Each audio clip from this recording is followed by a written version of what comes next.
Chapter 549. What the hell? What's going on? What should I do?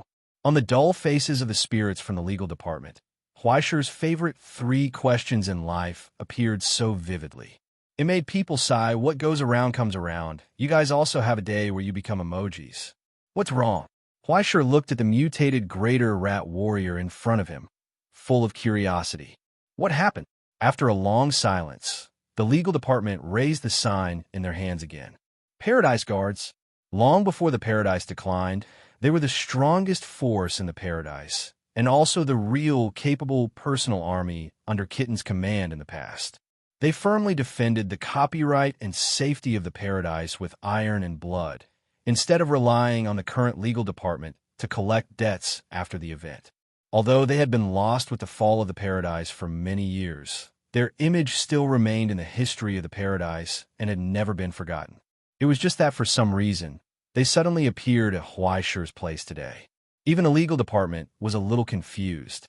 It was hard to understand. Huaisher had not figured it out before he felt his phone vibrating violently. What's going on? What's going on? Why is there suddenly an extra employee? And it's an expatriate guard? Kitten roared on the phone. I don't care, I have to add beep.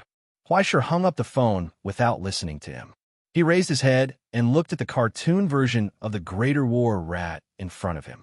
No matter how he looked at it, he could not believe it. Is this for real? So powerful? Come and punch me. Huaisher raised his head and ordered. Caw! The greater rat tilted its head and looked at Huaisher in confusion, not understanding the meaning of his order. Don't care, just give me a boom. Before its voice died away, a hurricane rushed in. Thunder and lightning suddenly erupted from the room. Along with the violent turbulence of air pressure, the strong wind swept countless surgical instruments and flew around in a mess, setting off a series of screams. Then, the roar of a shattering sound belatedly sounded. There was a big hole in the wall of the operating room. After the big hole was another big hole. From the operating room to the infirmary, and from the infirmary to the medicine warehouse next door. Amidst the pile of broken medicine jars, Huaisher raised his hand sluggishly, still maintaining a blocking posture. Unbelievable. His hand was about to break. Huaisher felt as if a truck had hit his face head-on. The destructive force and impact completely exceeded his expectations. With just one hit, Huaisher's bones were fractured. Although Arbiter of Life was not the kind of stigmata that was particularly good at fighting, the war giant rat did not use much strength. It was as if he had done it casually. Huaisher waved his hand. After applying a layer of silver blood medicine, he staggered to his feet and walked back to the operating theater. He circled the giant rat a few times and studied it carefully. It was hard to imagine what kind of strange creature was inside the leather case. Even when he pried open the mouth of the leather cover and looked inside, he could only see darkness. It was as if the experimental subject that had undergone the surgery had disappeared, and the only thing left was a leather case. He had perfectly inherited all the attributes of the experimental body and even surpassed it. Even if the shape was a little too cartoonish, it did not matter how it looked, as long as it could fight. Unfortunately, once Huaisher let the candle crow out, it would immediately return to its original form and become a limp experimental subject of the Rat Man. The status of the Paradise Guards seemed to only appear when certain conditions were met. It was not only due to the crow's credit, but also not within the scope of Arbiter of Life's destiny. Otherwise, Huaisher would have been able to use this correction value to achieve a huge leap. After careful measurement and inspection, everyone discovered that the greater rat warriors of the Paradise Guardians had not only inherited all the attributes of the experimental subjects, but they also possessed a considerable amount of combat power, were proficient in the use of various weapons, and had excellent adaptability to various environments. They were even experienced in the attack and defense of small teams. This was a direct gift from the Paradise. No matter what Kitten thought, the Paradise itself seemed to be full of affection for Huaisher and was never stingy. This made Huaisher very embarrassed. He began to think, as the Pirate Prince, I have nothing to do. Is it not good to keep an eye on the Paradise? But soon, the slight apologetic feeling was offset by Kitten. With this kind of guy, The revival of the paradise in the abyss was just around the corner. There was no need for Huaishur to worry about it. Next, the biggest problem was the official name of the experimental subject. Destruction Warrior. Marvel, who was in charge, suggested. New Era Rat Warrior. The alchemist from the biochemistry department suggested. Mech Warrior Rat Big Wood. This was the scholar from the mechanical transmission department who was just chased away. Wouldn't it be more domineering if it's called Red Lotus Naked Rat? The person next to him asked a rat cultivator sounds good too. Why can't it be called Rat Cover? Armored Mech Soldier is fine too. I suggest Demon Slayer Rat. I won't accept any rebuttal, Yesiases. Without waiting for Huaishur to react, they had already started a fight in the middle of the argument. The group of scholars and alchemists did not hesitate in the slightest when they were fighting. They swung their wrenches and hammers at each other's faces. Obviously, this was not the first time. Huaishur, who was watching from the side, could not help but suck in a breath of cold air. How could this group of cultured people fight more viciously than the Ascendants? Let's go. We can't afford to provoke them. In the next few days, after a short rest, Huaishur wholeheartedly threw himself into the operating room, picking out seriously injured rat men to upgrade. Unfortunately, only 9 of them could become the Paradise Guards in the end, because only 9 Aurochs had obtained the Een Spirit's stigmata. Only the Aurochs could act as the main controller of the Guardian's consciousness and truly drive these upgraded giant rat men. And the number of Een Spirits that Huaishur had on hand was limited by the Nibelungen ring. Sometimes, Huaishur would even ponder if she should just think of a way to kill Chi-One and add a group of guards to him. After all, the old thing was the most useless, and taking up a space did not have any other use except to die without feeling any heartache. In addition to the 9 Paradise Guards, Huaishur and Marvel also made more than 30 relatively low-end enhanced rat men. Thanks to the weakening of the number of alchemy arrays, these rat men did not have any other side effects other than being slightly retarded. Huaishur simply threw them to the Guardians. Anyway, it was easier for them to communicate with each other. In just a few days, the rat men had already learned to shout holy. These crows' ability to carry goods was so outstanding that it was a little scary. It was said that several students who slept with Little 19 would always be awakened by strange sounds in the middle of the night. Then they would see a sleepwalking little cabin in the woods holding a birdcage and singing holy hymns. It was quite scary. Thinking about all kinds of trivial things in his mind, Huaishur finished dealing with the last seriously injured rat man. The treatment was over for the time being. Then, he waved goodbye to Marvel. Next, he planned to have a good rest. He had not planned to work day and night. Once or twice was fine, but if he did it too many times, this thing was really boring, and he had to concentrate fully. In just a few days, the skill, Hell Creature Surgery, in the Book of Destiny had risen to level 6. He also obtained an additional skill, Rat Anatomy Expert, which could increase the speed of surgery on rat creatures by 20%. But so what if it was 80% faster? He had not practiced for a few days, and he felt that he had regressed for at least a few years. However, this kind of messy skill was always leveling up. Sighing, Huaishur brushed her teeth and brushed her teeth. Then, she laid down on the bed and prepared to sleep.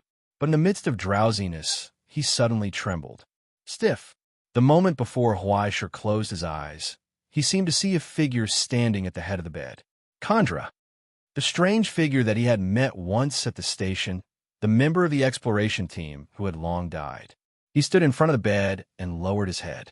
His wet hair was stuck to his forehead. On his pale face that was swollen from soaking in water, his empty eyes reflected Huaishur's appearance. He seemed to be smiling. His cracked lips opened and closed silently. Then, he seemed to hear a voice coming from afar. He didn't know if it was left or right, east or south, or if it was above his head or below his feet. Sorrowful cries. Huaishur could only hear the tragic, sorrowful cries. It was as if an ancient memory had been awakened in the soil. Sharp roars rang out and swept over from all directions. The desperate roars and roars of thousands of people gathered into substance, forming a 10,000-foot tide that engulfed him and dragged him into the deepest part of fear. In his dizziness, Huaishi's fingers twitched. Before he could get up, he had already fallen into the darkness. He was thrown into the coffin of death, covered by layers of cold soil, and sank into the deepest part of hell. There was no way to struggle. In a long trance, Huaishi seemed to have a strange dream. He dreamed that he had lived a rich and beautiful life. The world was thriving, and all people were closely united. There was no war, no disease, no struggle or persecution. He had no worries about food and clothing, endless wealth, and a long life was peaceful and beautiful. He was happy as if he was living in the highest place of heaven. He had everything. Because of this, everything that was waiting for him was so desperate when he found that everything was beginning to fall into hell. The end had come. In the vague dream, the sun left them, and the night disappeared without a trace. Eternal dusk enveloped everything. Despair came in this long desolation, and the earth cracked. Everything that was once magnificent fell into dust and was crushed into mud. Only the survivors were left wandering in the wilderness like ghosts. Ah, God, the Almighty God! Those cries of blood whispered, "Why do you make us suffer so much?" No one responded. Maybe God didn't care. So the prayers gradually became disappointed. In the end, there was no more prayer or luck left. In the deepest darkness, there was only the most painful persistence left. "We encompass everything." The voice licked the tears of blood, and the broken soul uttered the last whisper. "Then we will recreate everything." After that, endless darkness enveloped everything. Everything cried out. When the alarm clock rang, Huaisher opened his eyes from the nightmare and gasped in horror. He was sweating profusely. The despair in the dream still lingered in his limbs, trembling in every nerve ending, wandering in vain. When Huaisher raised his hand, he touched the wet stain on his face. It was scarlet tears of blood. The shadow in front of the bed had disappeared without a trace. But there was still a pair of faint footprints on the ground, as if someone had been standing here for a long time, quietly staring at Huaisher in the dark. The person who brought him a painful dream turned away before he woke up. Hurried footsteps sounded outside the door, and someone knocked on the door excitedly. When Huaisher opened the door, he saw the scholar dancing with joy. The scholar was also stunned when he saw Huaisher. He looked confused. "How did you get yourself into this state?" "It's a long story." Huaisher grabbed a towel and wiped his face carelessly. He asked what happened. The experimental team just announced the results. "The outer structure of the branch control center has been cracked." The scholar was excited. "We have found the location of the other 2 branch control centers. We are only one step away from controlling the central tower." "Cracked?" Huaisher was stunned for a moment and suddenly asked, "When did the cracking start?" "For hours. No, 3.5 hours ago. I thought it would be a long battle, but it went unexpectedly smoothly." "Mr. Huaisher? Mr. Huaisher, are you listening?" Huaisher leaned against the wall and looked down at the time on his phone. He suddenly understood the origin of the nightmare. Chapter 550. It's probably a reflection of events. After learning about what had happened to Huaisher, the Grand Master was as calm and indifferent as ever. He didn't even bother to look away. "There's no need to make a fuss over nothing," he said. "It's a small matter." Huaisher's face twitched. Although the Grand Master's depression was frightening and difficult to bear, the Grand Master's normal state was on the other end of the spectrum. He made people feel that he was even less human than when he was abnormal. The former made people feel helpless, while the latter made people feel reverence and fear. It was as if he had truly turned into an inhuman piece of steel, coldly overlooking everything in front of him. There was nothing in this world that could surprise him. Even if an iron crystal exploded in front of him, he wouldn't even frown. Every time Huaisher stood next to him, he felt as if he were facing a human-shaped alchemy furnace. He could feel countless alchemy arrays changing within that enormous metal body. Miracles were happening every moment, but he could rarely feel the fluctuations of his emotions. Comparing the two, he couldn't figure out which was the more normal state. In all fairness, he would rather the Grand Master be a bit more lazy. At least that way, he looked a bit healthier. When he thought about it this way, it wasn't surprising that he was so popular after being kicked out by Russell. The purser, the chief engineer, and the others definitely knew the Grandmaster's state better than he did. If that was the case, then wasn't he just a spare tire? He instantly felt miserable. But since the Grandmaster said it was a small matter, Huaishur could finally relax. He continued to ask, "What does a reflection of events mean? You're saying that this situation isn't rare?" When he thought back to the nightmare he had, he instinctively felt a bit uneasy. At a time like this, it was obviously stupid to be afraid alone. If there were any abnormalities, he should make a prompt decision and report it. Then, everyone should work together to solve the problem. However, Huaishur seemed to be the only one who was very nervous about this. "It's too common," the Grandmaster replied carelessly. "In many cases, origin substances will be imprinted on matter through a certain method, and in the end, the matter recorded in the origin substance can be extracted again through a certain method. There's nothing strange about it. It's like finding a stone slab in a coffin during an archaeological dig. You just happen to understand it." "Then why me?" Huaishur was puzzled. "There has to be a reason, right?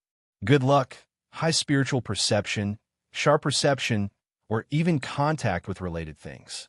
There are too many possible reasons." The great Grandmaster flipped through the report and raised his head. "As far as I know, you're not the only one who experienced hallucinations on the iron crystal during the cracking experiment. There were 6 people in total, besides Ogiest and the communications director. One of them was your student." Huaishur froze in disbelief. The great Grandmaster casually pointed to the side, in the direction of the infirmary. Yuan pushed the door open and said goodbye to the medical staff. Her expression was calm, as if she was not affected by anything. When he saw Huaishur conversing with the Grandmaster, he didn't go up to disturb them. Instead, he nodded politely and bowed. Then, he grabbed Lin Shurjiu by the collar and left. Lin 19 was holding a vomit bag in his hand. He vomited so much that his face was pale. He had to rely on Yuan to carry him. He looked like he was on the verge of death. It was unknown what kind of nightmare he had experienced. But after the initial shock, Huaishur quickly understood what was going on. As a ascendant of the path of sin, Lin 19 was 10 times more sensitive to abnormally negative origin substances than other people. He had probably been tormented quite a bit in the illusions reflected by the scenes. How tragic. Huaishur looked at his unlucky student sympathetically. He should give him a few more days off. Just as he was about to continue reporting to the great Grandmaster, he saw the steel giant wave his hand disinterestedly. "As for what you saw, there's no need to say more. It might not be real." Huaishur didn't understand. "Because it's not very useful. It's just a waste of energy," the great Grandmaster said. "An individual's perspective is narrow and uncertain, while a group's perspective is chaotic and blindly moving. No matter which perspective it will not be able to see the big picture. It will only mislead." He paused for a moment and then said meaningfully, "If you become addicted to it, in the worst-case scenario, your entire person might be replaced by the thing that left the mark." Huaishur was shocked. Replaced? Was that really possible? From the records of the origin substance, to come back to life in his body after thousands of years? It's not impossible, but the person who comes back to life might not be that person. The great Grandmaster sneered disdainfully. "Some people will be brainwashed even when they see minors smoking, let alone empathize with them. Turn around now." Huaishur turned around and looked behind him. Through the thick glass, he saw the huge cube in a laboratory that had changed greatly. It was as if some kind of intricate mechanical creation was slowly opening up. As the cracking experiment progressed, the originally tightly sealed outermost layer had completely opened up. It stretched out in all directions like tree branches, forming a huge structure that was several times larger than its original size. It was expanding. Steel extended and grew from the rotation of the mechanism. The originally huge cube was just a seed. It hadn't grown yet. Behind Huaishur, the great Grandmaster's voice came. "Tell me, what did you see?" "A tomb." Huaishur couldn't help but blurt out this unrelated word. "What did you feel, Huaishur?" After a short period of silence, Huaisher raised his hand and pressed it against his slightly trembling chest. He found it hard to understand this sudden emotion. It was resentment. Just by looking at this thing, an indescribable resentment sprouted from his heart. It was as if this thing was the main culprit that had once caused all the destruction. In reality, it is just a giant energy conversion device that has been shut down, the great Grandmaster said firmly. It does not have the function of a tomb, and there is no reason for people to resent it. Even if it has the miracles of the infernal realm, it is still an inanimate object, a relic that is slightly larger. Huaisher was stunned. Do you understand? There is no point in dwelling on the afterimages of the past. Since the past is already in the past, there is no need to waste time on these things that cannot be changed. Investing energy in them is just a waste of time. No matter what you see, Huaisher, their past, their deaths, and their fates have nothing to do with us. The so-called sympathy, resentment, and emotions are just wishful thinking on our part. This is the most important principle to remember in the development of the infernal realm. With the end of the speech, the short break ended here. The great Grandmaster slowly got up and finally said, "You can discuss the rest among yourselves. Do not disturb me before the cracking experiment is over." With the help of the other assistants, he put on the isolation suit again, walked into the inner laboratory, and returned to the huge branch control center. The experiment continued. The so-called branch control center was actually a black box. As a creation of the infernal realm, it was naturally impossible to use the thinking, technical specifications, and even operating methods of the infernal realm for research. Therefore, before it was completely cracked, its internal structure, the principles used, and the technology used to operate it were a mystery to everyone. It was an out-and-out dark box.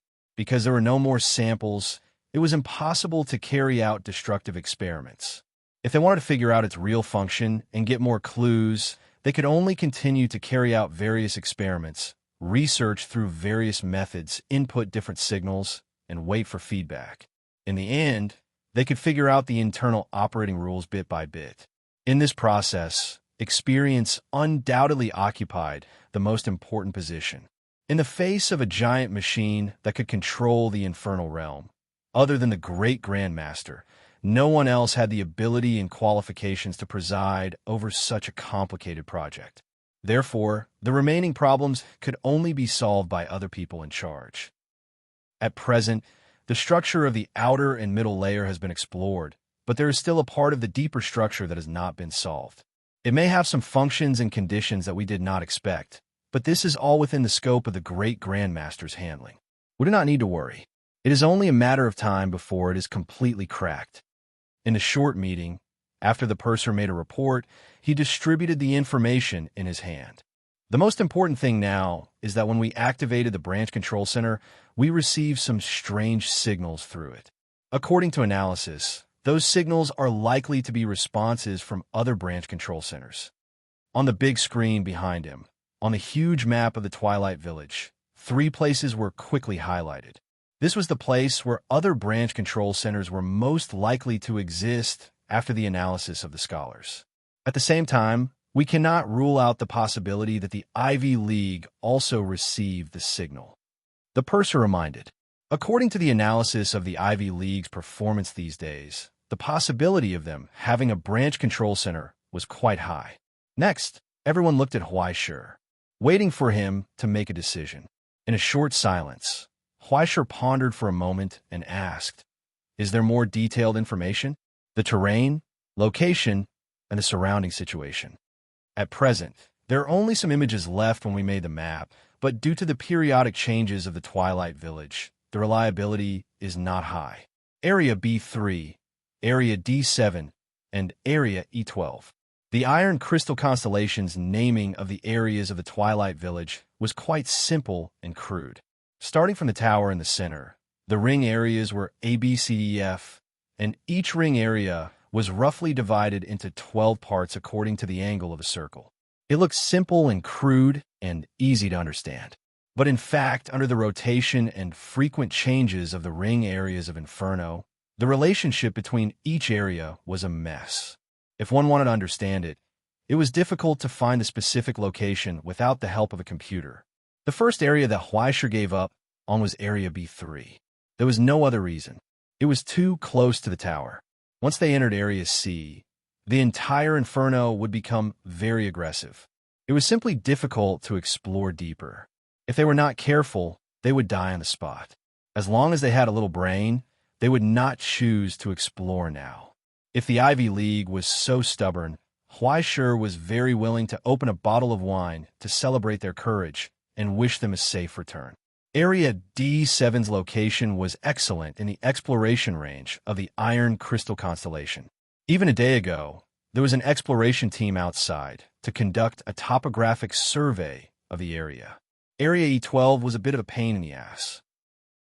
According to the signals sent by the branch and the unmanned outposts all over the Twilight Village as a basis, they carried out a topographic deduction of the current Twilight Village and finally came to a conclusion. It was just right between the Ivory Tower and the Ivy League station. It was even closer to the other side. Why is there no topographic information? Huaisher asked curiously. The purser's expression became complicated, because the place where the signal came from is not the surface. After a short pause, he said, the location of the branch control center is more than 2,000 meters below the surface. What?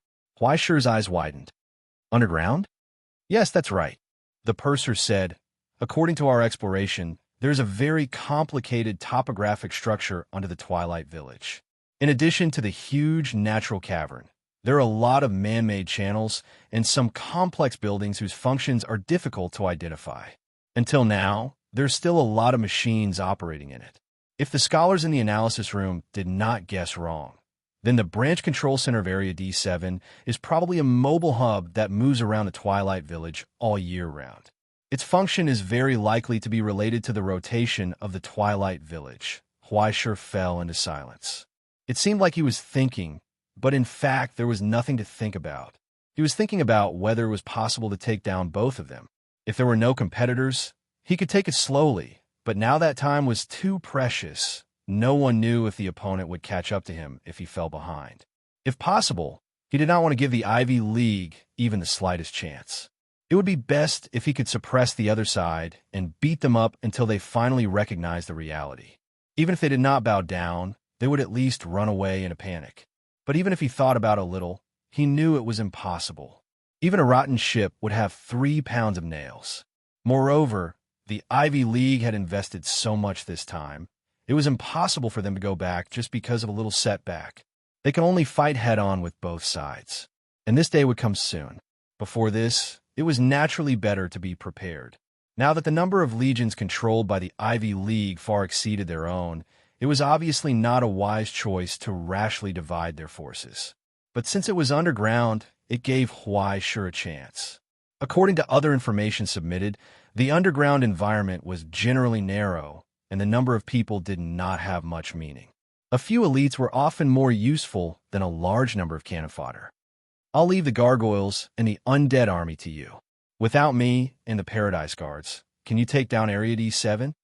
Huaisher raised his head and asked straightforwardly. The Iron Crystal constellation is not a place that will become useless after losing someone's leadership, Mr. Huaisher. The purser smiled reservedly. If this is your order, then we will complete it. You don't have to worry about the rest. Then, leave E12's underground to me. Huaisher breathed a sigh of relief and finally made up his mind. Are you confident?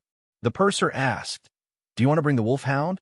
Next to him, the mosaic wolfhound that represented the great Grandmaster also raised its sign and barked to show its presence. Although it did not look very useful, the purser had once reminded Huaisher, if we were to talk about direct combat ability, the most powerful creature in the Iron Crystal constellation was this mosaic white wolfhound. As one of the Grandmaster's proudest creations, other than its appearance, it really looked exactly like a wolfhound. It was so docile that anyone could touch it. When it was bored, it would carry the sign, Big Brother Play Together, and play frisbee with the students. Huaisher found it hard to imagine that this mosaic actually had the combat ability of a crown wearer. When necessary, it could be even more exaggerated. But the purser would not lie in this kind of place. No need.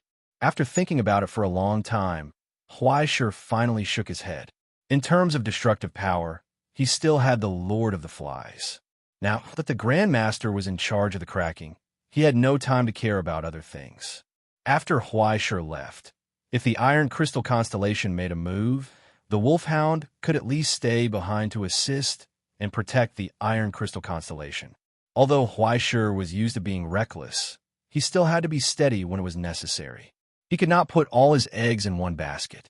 Since he had already made up his mind, there was nothing else to say. After the meeting ended, orders from the highest level began to be issued to every corner of the Iron Crystal Constellation. In just 5 minutes, except for the 4 research departments that were the main force cracking the Iron Crystal Constellation, the rest were all in a state of war.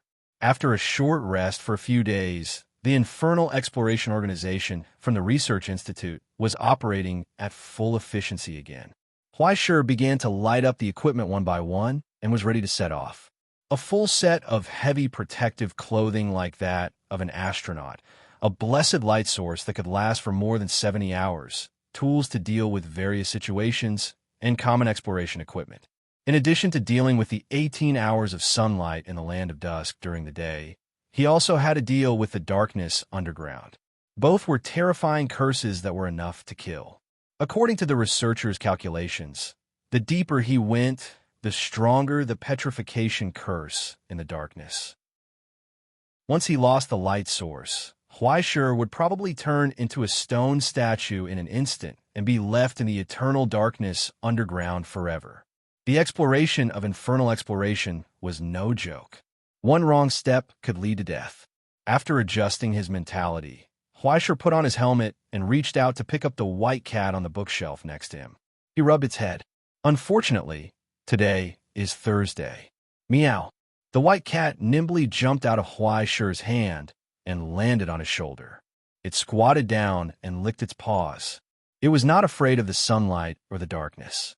After all, the cat's appearance was just Russell's bad taste. It was not even a living thing. The thing that existed here was just a projection.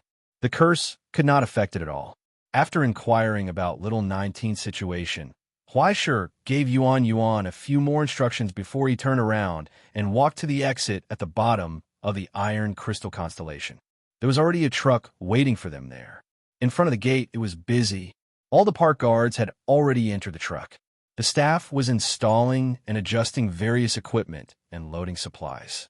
After confirming the safety of the truck, they gave a thumbs up to the driver's seat, turned around, and ran to hide in the protective zone. As Huaishir took a deep breath, the heavy gate in front of the truck suddenly opened. The blazing sunlight poured in from the outside like a torrent and instantly swallowed everything. It was as if it was a sign of their bright future. The truck's engine roared as it sped out from the gate and into the depths of infernal hell. There were still 6 hours before sunset, 700 kilometers until the scheduled location. As Raymond gradually revealed a smile, Huaishir discovered an extremely terrifying thing in the helmet. He forgot to bring motion sickness medicine. Chapter 551. In the laboratory, under the huge and strict branch control center, countless steel branches spread out like leaves and branches, covering the sky of the laboratory and dividing the pale light into irregular shapes. Only wisps of sharp light pierced through the opened armature and landed in the air, as if they were swords that could cut the entire world into pieces. Below the budding metal seed, the Grandmaster bathed in the faint light and asked without turning his head, "They're gone." "Yes." The purser in the protective suit nodded. As always, his ability to act is outstanding. It really makes us old people feel a little ashamed. But is it really okay to not tell him at all? The Grandmaster was silent. After a long time, for some reason, he suddenly laughed. "There's no point in telling him," the Grandmaster said. "He's too young." So young that it was scary, but at the same time, it was also worrying. 18 years old, an age where one could achieve great things, would be treated with courtesy and respect anywhere. But he should not come to hell. Youth was the most fatal weakness in hell. Just for what the Grandmaster had seen, too many people had been defeated by hell. No matter how amazing the talent and how strong the will was, in the end, They could not bear the burden in the face of tragic reality and the truth. Too much, too much. Rather than telling him and letting him empathize with the sorrow of the destruction, it was better to know nothing from the beginning. The purser could not help but shake his head. It's rare to see you being so gentle to others. Am I? The Grand Master's smile became mocking, not knowing whether he was mocking others or himself. For people like him, perhaps not telling him anything is crueler. The purser did not answer. You should leave here, the Grand Master said. Everyone, retreat to the outer laboratory. Raise the alert level to the highest, and let the wolf dogs in place. Is it necessary? Perhaps. The Grand Master shrugged slightly and stepped forward, looking up at the huge metal seed in front of him. His eyes behind the shield became blurry. Who knows? He whispered softly, reached out, and pulled the last valve. In the roar, blazing electric current fell from the sky, flowing among the countless complicated machines, initiating the final activation. This was one of the facts that the purser had not told Huaishur. With a great grandmaster taking the lead, a mere deciphering would not stop at the outermost layer at all. They had already penetrated deep into the core. Not only the outermost layer's structure, but even the core of the black box was about to be completely exposed in front of everyone. From the sub-control center of the Twilight Village, the super-large energy conversion device suddenly shook, and the countless armor leaves and pivots on the cube began to tremble crazily. The great Grandmaster raised his hand and took off the protective suit, revealing a grayish-black, iron-colored arm. His left hand, which seemed to be made of metal, stretched out with 5 fingers. He pressed it on the giant cube.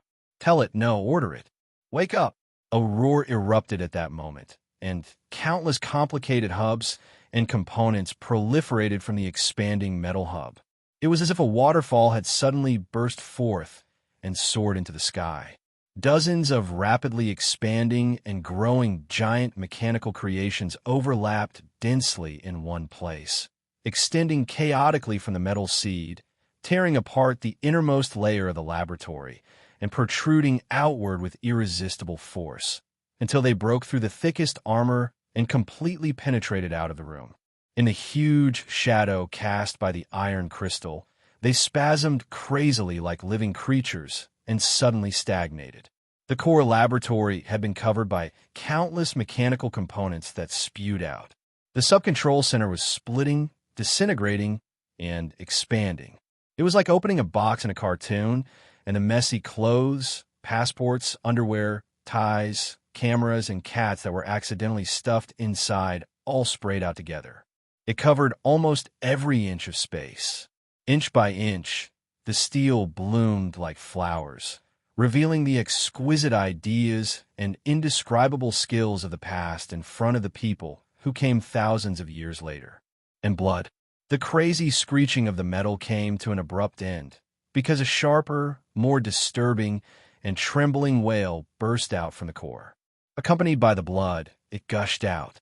The crimson tide roared, and the high-pitched wail and roar almost became solid, scratching everyone's eardrums, forming an invisible edge and wildly piercing in all directions. In the wail, countless twisted limbs struggled in the gushing blood, and the broken and twisted figures crawled out, wriggling, but quickly disintegrated, returning to the stinky blood, until the blood covered everything. In the waist-deep crimson, the great Grandmaster pulled the metal beside him, resisting the pull of countless limbs, and stepped forward. It's so dark here, so dark. Something is eating me. It's not my fault, it's not my fault, it's not my fault. Drip, drip, drip, drip, drip, drip, drip. Stop, I beg you, please stop. It was a language that they had never heard before, but at this moment, when it reverberated in their ears, it turned into a real whisper. It penetrated the despair that had passed through millions of years into the skull of each person and soaked into each terrified soul. So annoying. Shut up. The great Grandmaster roared, his voice like thunder. His iron-colored arms swept, and in an instant, the last layer of obstruction was torn apart, completely piercing into the deepest part of the sub-control center. 5 fingers clenched tightly. At that moment, all the whales disappeared completely. Along with the boiling blood, they quickly evaporated, turning into mist and quickly thinning, finally disappearing into the air like an illusion. Only bloody palm prints, twisted faces, and crimson marks of broken limbs remained on the ground, the glass, and the ceiling. When the last layer of steel was peeled off, a faint cry spread out. "What is that?" After the transparent steel, the technical director subconsciously leaned closer to the glass, in disbelief. In the great grandmaster's hand, it was a small, swaddling cloth. In the broken cloth, the fetus made of metal curled up, spasming uneasily, as if it was the first time it came into contact with air, and cried loudly. It was clearly a creation made of countless steel, gears, and reeds, but it was crying like a baby. The great grandmaster lowered his head and stared at the metal fetus in his hand, whose belly button was still connected to a cable, expressionless. There was no compassion, no fear. He just quietly observed. Its movements gradually stiffened, spasmed, and could not move. Finally, the right eye carved from a gem fell from its eye socket. In the darkness behind the hole, a twisted crystal grew. Why? In the mouth that opened with difficulty, the baby choked and asked a question from thousands of years ago. "Sun Maker, why? Why didn't you save me?" The voice gradually dissipated, fading along with the wails. Only the sharp crystal quickly pierced out of the body, and drops of black blood flowed out of the wound and fell to the ground. "Wait a little longer," the great grandmaster whispered. "Soon, you won't have to suffer anymore." Unprecedented gentleness gradually appeared on his cold face. He raised his finger and snapped the baby's neck. Crack! The last sobs dissipated into the air. It was dead. The moment the baby died, the huge subcontrol center quickly flashed with layers of rock color, and then it weathered and shattered, turning into dust. With the collapse of the subcontrol center, the ruins where the oil refinery was once located shook violently, and violent tremors spread in all directions. The ferocious eyes at the top of the central tower seemed to dim a little. Under the great grandmaster's command, the subcontrol center was completely closed. It was not open, but closed. The energy supply of the Twilight Village was cut off today. The great grandmaster stared at the collapse in front of him expressionlessly. When the final collapse was over, the last remaining outline appeared in the rapidly dissipating yellow sand. The great grandmaster was stunned for a moment, which was rare. It was as if it was difficult to understand what was left in front of him. After a long, long time, his expression gradually became complicated. So that's how it is. When the forest hut woke up from the nightmare again, he did not know how much time had passed. He struggled to get up from the bed, with a splitting headache, and could not remember what had happened. He only remembered that, after waking up, he cried as if he was 5 years old. He curled up in bed and could not speak. Someone beat him violently, pulled him up, and sent him to the infirmary. The doctor prescribed a medicine, perhaps hypnosis and some psychological treatment. Then he took the medicine and drank water, and returned to the room in a daze. When he opened his eyes again, he finally regained consciousness. "You look a little better." At the door of the room, Yuan, who was reading a book on the sofa, raised her eyes with a solemn expression. "You were terrible just now. I almost thought you were going to die." "Fortunately, I'm still alive." Lin Sergio raised his head bitterly and rubbed his chin. "It's just a little pain in my neck." "Is this the side effect of the medicine?" "At that time, you bit everyone you saw like a madman. When you rushed at me, I didn't stop." Yuan answered truthfully. "In fact, I accidentally broke your neck at that time, and it was reconnected later. You should be careful when you move." "What the hell?" Lin Sergio exclaimed and touched his neck subconsciously. "It's just a joke, no?" Yuan shrugged. "I just wanted to make it easier for you." Lin Sergio was speechless. He could not stand Yuan's joke, because he did not know whether it was true or not. After a long silence, Lin Sergio suddenly remembered. "Where is the teacher? Where'd he go?" "He left about 6 hours ago. Before he left, he came to see you. You were sleeping soundly at that time, so he did not wake." "You can't go." The sharp voice in the forest interrupted Yuan's words, and she froze in place. No, I have to find him. I have to do it immediately. Lin Shurgio was overwhelmed by sudden fear. Don't go. Don't go. He can't go there. There. He recalled the scene in the nightmare and froze in place. There's death everywhere. It was as if darkness had returned. In the suffocating drowsiness, he waited alone among the bones and blood. As if hearing his breathing, in the midst of death, pairs of lifeless eyes looked back. Please save me. A hoarse whisper sounded in his ears again. In the blood that was about to drown him, countless hands grabbed his legs, wailed, screamed, and prayed to him, please stay. At that moment, the forest hut finally realized the nature of hell. He understood the hell that only appeared in his great-grandfather's nightmares. He staggered back and fell on the bed, murmuring hoarsely, "This place is hopeless." Chapter 552.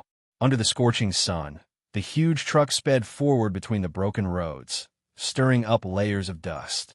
After the initial discomfort, Huaishur had barely adapted to the current speed. At least if he didn't run around randomly, this speed was still manageable. Although it was still too fast, it wasn't to the point where his life was hanging by a thread all the time. After he relaxed, he finally had the mood to look at the scenery outside the window. As the module rotated, they left the desert and entered the area of a huge city in the yellow sand. Countless layers of factories had stopped operating, and only clusters of shrubs were growing out of the ruins. The atmosphere of decadence hit him in the face. But there's also a shocking sense of beauty. It was hard to describe, but Huaishur suddenly understood the ruined lovers of the present realm. It was as if the whole world had abandoned him. But at the same time, there was a reassuring silence that made him gradually relax and feel a sense of tranquility. Although this silence and tranquility itself was abnormal enough. Through the helmet, he sighed softly in the radio. Although it's called hell, it looks similar to an ordinary wilderness. Ordinary wilderness? Raymond felt that there was something wrong with his ears. There aren't so many ruins in the ordinary wilderness, right? There are some places, and there are some. Huaishur was silent for a long time. The village gradually covered in yellow, sand appeared in front of his eyes again, and countless silent and empty faces. He shook his head hard and dispelled the memories in the records. Is the present realm so chaotic now, or is it just your wild ways? Raymond thought for a long time and finally reacted. I forgot that you were an inspector. You must have seen a lot of messy things. By the way, I have a question that I haven't asked, but I'm very curious. How are the benefits of an inspector? I heard that in addition to internal benefits and a lot of special discounts, there are paid vacations every year. There are, but most of the paid vacations don't have a chance to use them. Huaishur shook his head. Thinking about his life over the past year, he couldn't help but sigh. It's because I basically have nothing to do at home every day. Other than playing games, I can only draw a card from mobile games. I'm so lazy. Occasionally, when I go out, a bunch of people will think of ways to give me dirty money, want to drag me down with them. To be honest, it was too annoying. He felt that after a long time, he would lose his dreams and become an abominable member of society. Otherwise, I wouldn't have come to the ivory tower. Hey! Raymond almost stepped on the gas pedal and was dumbfounded. Are you serious? Of course it's fake. What do you think? Huaishur rolled his eyes. How could there be such a good thing in the world? If it was really that peaceful, how do you think I reached the third stage in half a year? When you stay at home, there are people who want to persecute you every day. When you go out, there are even heartless superiors who treat you like livestock and make you work for them. Even when you went out to apply for a job, you would accidentally turn into a cult base, and when you went out to travel, you would be robbed halfway by the finite society. Even so, there are still people who treat you as a homicidal maniac. Who would want to live such a miserable life? Raymond sucked in a breath of cold air. How did you survive until now? Probably it's because I'm lucky.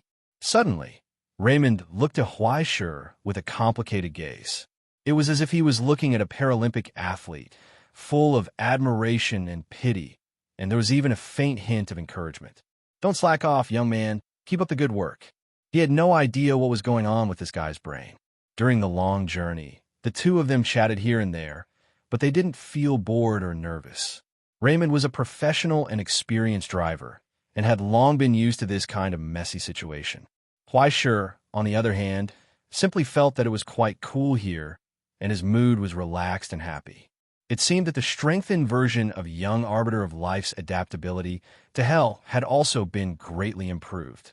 As Huaishir's large group gradually took shape, the repulsive feeling and pressure from hell decreased a lot. The difference was like an outsider who had just arrived and an outsider who had lived here for 2 or 3 years. It wasn't big, but it wasn't small either. The curse was still a threat to him. Even with a full set of protection and a helmet, under the sun outside the window, he could still feel his skin dry and painful.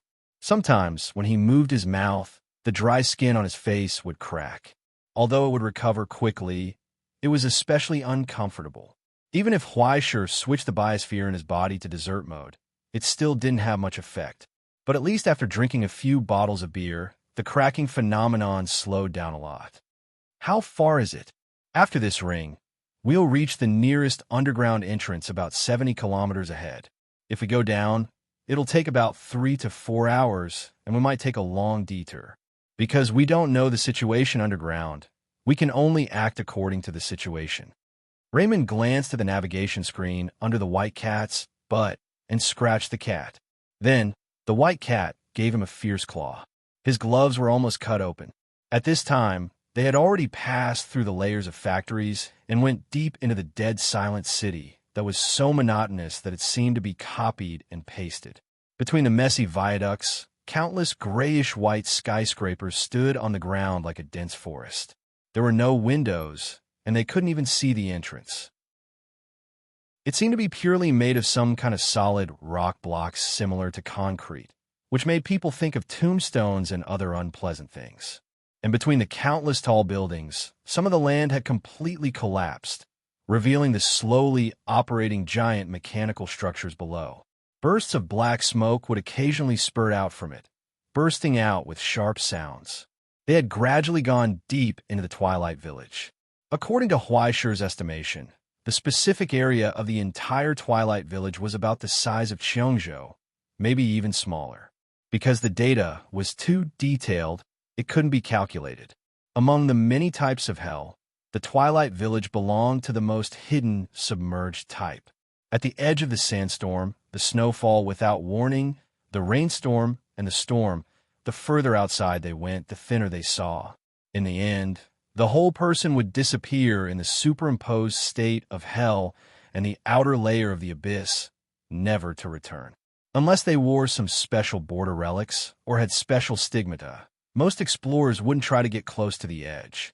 Huaishir and the others all relied on the station built in advance by the iron crystal seat to enter this place. But even the station wasn't absolutely safe. There were still miserable colleagues like Khandra who had been assimilated wandering there, unable to be free. Just as Huaishir thought of this, in the corner of his eyes, under the collapsed building, a figure seemed to appear without warning. Then, when he took a closer look, it disappeared again. In his vague memory, the swollen outline seemed to look to this side, then raised a hand and pointed in the direction they were going. Warm and considerate, looking forward, longing and expecting. Step by step, it led them to eternal damnation. Huaishir's movements stiffened, and he subconsciously pulled out his sword. Just now, he said bitterly, I think I saw the colleague who disappeared on the iron crystal seat. He didn't directly mention Khandra's name, but chose this nickname that everyone understood. Raymond's expression also became strange. No, it should be said that the frivolous smile on his face disappeared for a moment, and he fell silent. He was expressionless. What a coincidence, I also saw a former colleague on the radar. He narrowed his eyes and looked up into the distance outside the window. It's just that he's not on the iron crystal seat. Huaishir frowned. Before he could react, he heard an ear-piercing alarm in the cockpit. Lock on alarm. All of a sudden, Raymond stepped on the gas pedal and leaped down from Dugga. He roared in midair, Hey! Hey! Hey! The Eye of Nightmare is here. Be careful. Boom! a violent explosion erupted from where they were originally heading. A landing capsule the size of a freezer fell from the sky and smashed into the place where they were supposed to be. Then, the outer armor exploded, and the flames residing in it spewed out and flew into the sky. In the sky, as the optical invisibility frame was removed, a ferocious outline slowly appeared. A huge aircraft engraved with the Eye of Nightmare's emblem appeared in midair. Even though it wasn't a huge object like the airship that covered the sky, it still cast a ferocious shadow on the ground. Under the urging of two huge propellers, the giant helicopter-like aircraft quickly lowered its altitude and followed closely behind Huaishur and the others. If the fuselage was equipped with some missiles that could be used in hell, it would have fired all the missiles and burned Huaishur and the others to ashes. But now, there was still a threat that wasn't inferior to missiles chasing after them. In a landing capsule, 6 flames soared into the sky and chased after them like fireballs. The truck landed with a loud bang and crashed through a wall without any damage. It sped up in a sorry state. Huaishur was almost pressed into the chair, unable to move. He began to rejoice that he had just discovered a vomit bag under his helmet. F***CK, it's Salamander. Raymond cursed angrily and turned the steering wheel, trying to turn and shake off the flames that were chasing after them. However, the flames floating in the air were like living creatures, biting onto them tightly. They refused to let go. Is that a large group of hell? Huaishur raised his eyes and looked at the rearview mirror. Yes, the large group of hell that has a contract with the Eye of Nightmare are all half-elemental, half-biological flame spirits. They're not afraid of the curse and the sunlight at all. Boom! Before Raymond could finish his sentence, a loud bang burst out. The truck suddenly shook and was almost overturned by the flame that had crashed into it. The flame stopped in the air for a moment and was about to crash again. But immediately after, the sunken carriage was suddenly torn apart, and a large hand covered in metal armor reached out from it. Under the sunlight, the hand grabbed the ball of flame spirit essence out of thin air. Even rub it twice. Little brother, what's wrong with you? Salamander's flames twisted, and finally, a burning figure appeared. He struggled to pull out his sword and slashed at the large hand.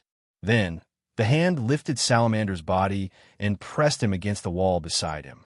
Friction, friction, friction. Ear-piercing screams burst out from the flames. Soon, they disappeared without a trace. There were no more flames. However, in this gap, the other 5 flames suddenly changed directions and crashed into the wheels under the carriage. It was as if they wanted to perish together with them. The carriage shook, and then it split open out of thin air. It fell off, revealing the chairs that were welded to the chassis of the carriage, as well as the 9 burly figures on the chairs that looked like giants.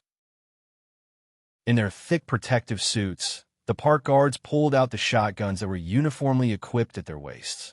They pulled the bolt and aimed at the flames that were pouncing on them. Holy, accompanied by a devout chant, they pulled the trigger. Chapter 553. The roar rose from the chanting. After the armor and the carriage fell off, the intertwining iron rain splashed in all directions, leaving exaggerated spreading tracks in the air. The weapon, which looked as heavy as a shotgun, used a completely different mechanism inside. After getting rid of the gunpowder reaction, a crude alchemy reaction chamber was set up inside the barrel of the gun. It destroyed the small miracles in the most violent way, melting lead and iron, intensifying silver, and then naturally producing such a cone-shaped metal rainstorm in hell. Within a 15-meter shooting range, the silver rainstorm, which was a mixture of lead and iron steam, would bring about a terrifying lethality that was not inferior to any weapon. Although there were shortcomings such as the difficulty of loading and the low-cost performance ratio, everything was no longer a problem with the production and supply of iron crystal seats. Now, as the shining silver rain splashed out, the 3 flames that bore the brunt of it were instantly torn into pieces. In the burst of flames, there seemed to be some shriveled corpse falling, but as the truck sped forward, it quickly disappeared. The roar of a helicopter came from the sky. The huge aircraft suddenly accelerated and took advantage of the fact that there was no way to change lanes on a side road to run directly in front of them. The huge body nimbly changed direction and flew backward, slowly lowering its altitude. From a distance of dozens of meters, Huaishur could almost see the Iron Knight shrouded in armor next to the pilot in the lowered cockpit. Behind the narrow gap of the helmet's eyes, there was no fluctuation in the pair of red eyes. They were looking in their direction. You guys are F*King lingering around. Didn't you just get a little more pension? Do you have to F*King do this? Raymond cursed angrily and reached out to pull the joystick next to him.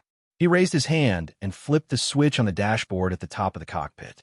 The engine roared, accompanied by gusts of hot air spurting out from the chassis of the truck.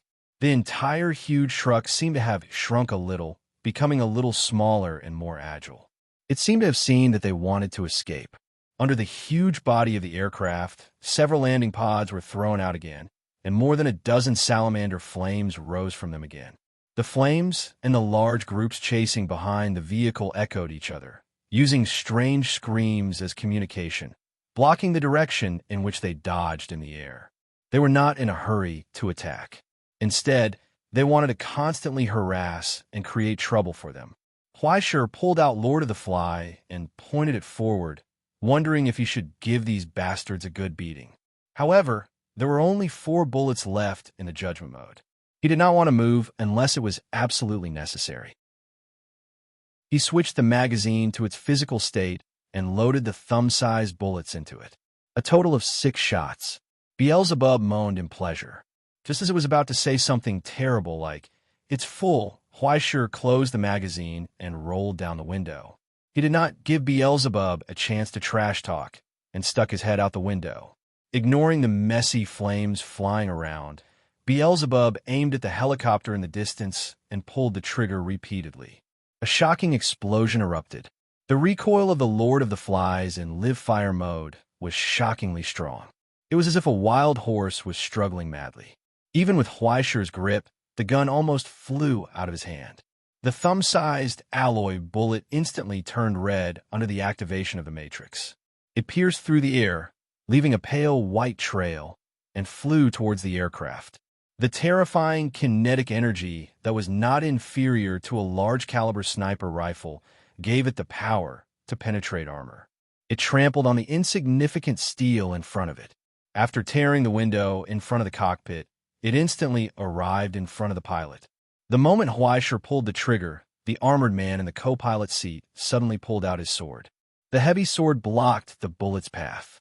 The collision between steel and steel created a loud noise. The seat that the armored man was sitting on actually twisted and broke from the base. The heavy sword screamed in the vibration. A faint dent appeared on the sword. A deformed bullet core fell from the sword and landed on the back of the pilot's hand, making a sizzling sound. There was no need for orders at all. Enduring the intense, burning pain, the pilot who escaped with his life pressed the red button and activated the deflection field on the fuselage. He threw down 2 black containers and quickly rose to the altitude. Then, with Huaishur's gunshots, the pilot began to see the number of the fuel gauge drop. The force field conversion engine roared, unable to bear the heavy load. The verification chip was almost overloaded under the impact in this short period of time. It was as if it had been bombarded by a cannon at close range. After firing 6 bullets, Huaishur felt that his wrist was about to break. Just as he was about to turn around and kill the dozen or so salamanders who were circling around, he realized that the balls of fire were like rabbits who saw a dog. They all began to jump left and right crazily on the spot. They were frightened by Beelzebub. When they saw Huaishur's gun aimed at them, they frantically made tactical maneuvers and hid even further away than a kitten that was being chased. But before they could get rid of these guys, the 2 containers thrown by the aircraft had already smashed into the front of the truck. Raymond drifted on the spot and almost threw Huaishur off. Then, as the containers were smashed, 2 roaring motorcycles flew out from them, carrying armored knights and speeding towards them. With a roar of the engine, flames even spewed out from the tail of the oversized motorcycles. In an instant, they nimbly swept past the guard's scattershot and got close to the wheels as if they were juggling. The spears in their hands pierced out. The sound of tires exploding could be heard, and Raymond's expression became more and more unpleasant. Fortunately, there were enough tires on the truck for them to poke more than a dozen times. But the problem was that the other party did not even need to finish poking. Once they slowed down, the Eye of Nightmare would definitely chase after them. Once they were anchored here, there was no need to think about the sub-control center underground. It was almost equivalent to giving it to them for free. He was simply too familiar with this. Once the detection team that was searching around found traces of the enemy, they would not let go and call for reinforcements. Then, more than a dozen teams would begin to surround them, or there was no need to waste so much manpower and directly call for artillery support. At that time, they might die even more miserably. Weisher was dumbfounded. He originally thought that driving a truck in hell was already the best. In the end, the other side had planes, cannons, and even F*King motorcycles. Why are they so advanced? F*CK. Otherwise, the Eye of Nightmare is the top mercenary group in the cemetery of the returnless. They are so close to more than a dozen hells that they wear the same pants. It's just a few motorcycles. They even have relics of authority. It's just that the team from the Twilight Village that came this time might not have such a high-level configuration. Weisher was stunned. Before he could take a few breaths of cold air, he reacted, "Wait, how do you know so much?" "Haha, that's a long story." Raymond smiled awkwardly and turned the steering wheel. Suddenly, he swung his tail on the spot. The body of the car was like an iron wall that sent an approaching motorcycle flying, exploding into a ball of fireworks in midair. However, taking advantage of the slight pause, Salamander and another motorcycle that was wandering around suddenly approached. Weisher was completely furious. After being out for half a day, he did not see his destination. Instead, he saw a group of people rushing up to collect tolls and pestering him. Since he could not continue on his way, he could only F*King send them on their way. He suddenly pushed open the car door, ignoring Raymond's exclamation, and jumped out. "Hey, what are you doing?" "Practicing the piano."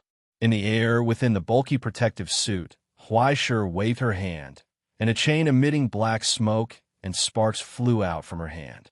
It wrapped itself around the handlebars of the motorcycle from a distance of several dozen meters and rapidly contracted. "Hello." With an exaggerated spin, Weisher, who had jumped out of the passenger seat, fell from the sky. He brushed past the flames and fell, stepping on the front of the motorcycle. Before he could steady himself, the rider on the motorcycle had already thrown away his spear, pulled out a pistol from the weapon rack, and aimed it at Weisher's face. "Drummer." With a sudden burst of wind, the barrel of the gun was grabbed, raised, and aimed at the sky. The bullet flew out. The rider was stunned. Before he could react, he saw a shadow flying past in front of him. The figure shrouded in the protective suit seemed to have grown 8 arms in an instant. Holding the sacrificial knife and the sword of virtue, Weisher swung his arms, pulled the light on the blade, and slashed forward madly, completing the intense rhythm in an instant. But it was impossible to tell how many slashes he made. In the shadow cast by Weisher, the rider was stunned. He lowered his head and only saw the crisscrossing cracks on his protective armor. He was stunned. "Goodbye." Weisher waved his hand, fell backward, grabbed the shrinking chain, and returned to the motorcycle. Then, the tyrannical sunlight sprinkled down. The curse came. Thick black smoke rose from the broken armor, and the screams came to an abrupt end. Flames rose and wrapped around the burning wreckage. The motorcycle tilted and rolled on the ground, ushering in a destructive explosion. But then, the roar of more motorcycles sounded from the front corner, and the low sound of propellers echoed in the sky. As if enraged, a large number of airdrop cabins were thrown down, and then dozens of flames rose from the back of the motorcycles. Weisher was dumbfounded. He couldn't win in terms of numbers. "How far is it?" He landed on the roof of the truck and asked through the radio. 3 kilometers. It's a matter of stepping on the accelerator." Raymond shouted loudly. "I'm going to use my power. Hold on tight." "What the hell?" Fleischer thought he didn't hear clearly, but then he felt the entire truck suddenly turn around and drive straight toward the collapsed building next to them. It was going to be a race.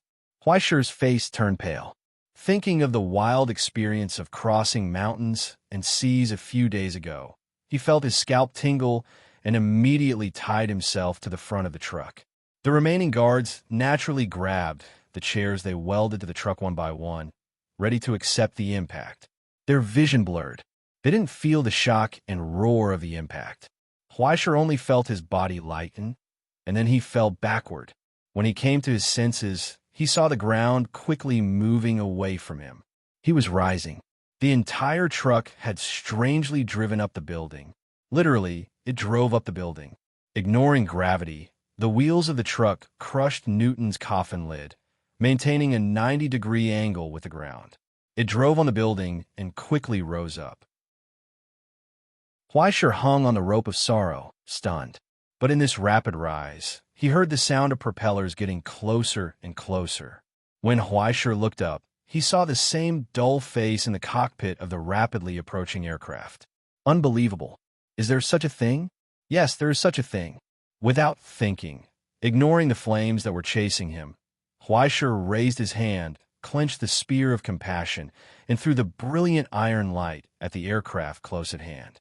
With a whistling sound, the deflecting force field was torn apart by the blade of the spear. Then, it penetrated the steel, not toward the cockpit, but toward the right wing of the aircraft. The armored man who pulled out his sword again was stunned at first, but he immediately reacted and shouted at the pilot, "Make an emergency landing." Amid the violent tremors, a loud explosion was heard. With an all-out attack, the spear of compassion had penetrated the wing of the aircraft. The body of the spear was stuck between the blades of the propellers, colliding with the rapidly rotating steel. Accompanied by a scalp-numbing high-pitched sound, the huge fan blades fell apart, and the heavy and sharp fragments whistled past Fleischer, deeply embedded in the building. With the left wing broken, thick smoke and flames spewed out, and the aircraft fell crookedly in the air, spiraling downward and finally smashing into the ground. In the burning wreckage, the armored sublimator walked out of the thick smoke, dragging a heavy longsword. He raised his head and looked at the truck with wings nimbly jumping between floors and escaping. After a long time, he retracted his gaze and pulled out a radio walkie-talkie from the wreckage behind him. "Target confirmed," he said. "Fleischer from the Ivory Tower and the defector Leonard the Immortal are heading toward you. Treat them well." "Roger." In the noisy sound of the electric current, there was a hoarse response. Chapter 554. The crazy ride that was so fantastical that it made people doubt their lives finally came to an end. Fleischer had been hanging in the wind for 20 minutes. This truck, which had crushed Newton's coffin and ruined classical physics, seemed to be able to drive on any flat surface. Other than the fact that it couldn't ride on air, it had ridden on everything else. In the middle of the ride, it even did a weird Thomas circle on a tall tower and stood on one leg. The style of the scene was extremely strange. According to Raymond, the interior of this truck used the most advanced laws of quantum mechanics. As long as the horsepower was increased the moment it touched the building, the angle between the body and the building was formed. With enough thrust, it could use the principles of quantum mechanics and gravity to achieve the effect of climbing the building perpendicular to the ground. As long as it maintained enough speed, it could continue to drive. Fleischer would be a F***king idiot if he believed it. Although he didn't read much, he couldn't scare people like this. As the navigation system moved forward, a huge crater appeared between the abandoned high-rise buildings without warning. It was a standard square with a width of about 100 meters. It was extremely accurate.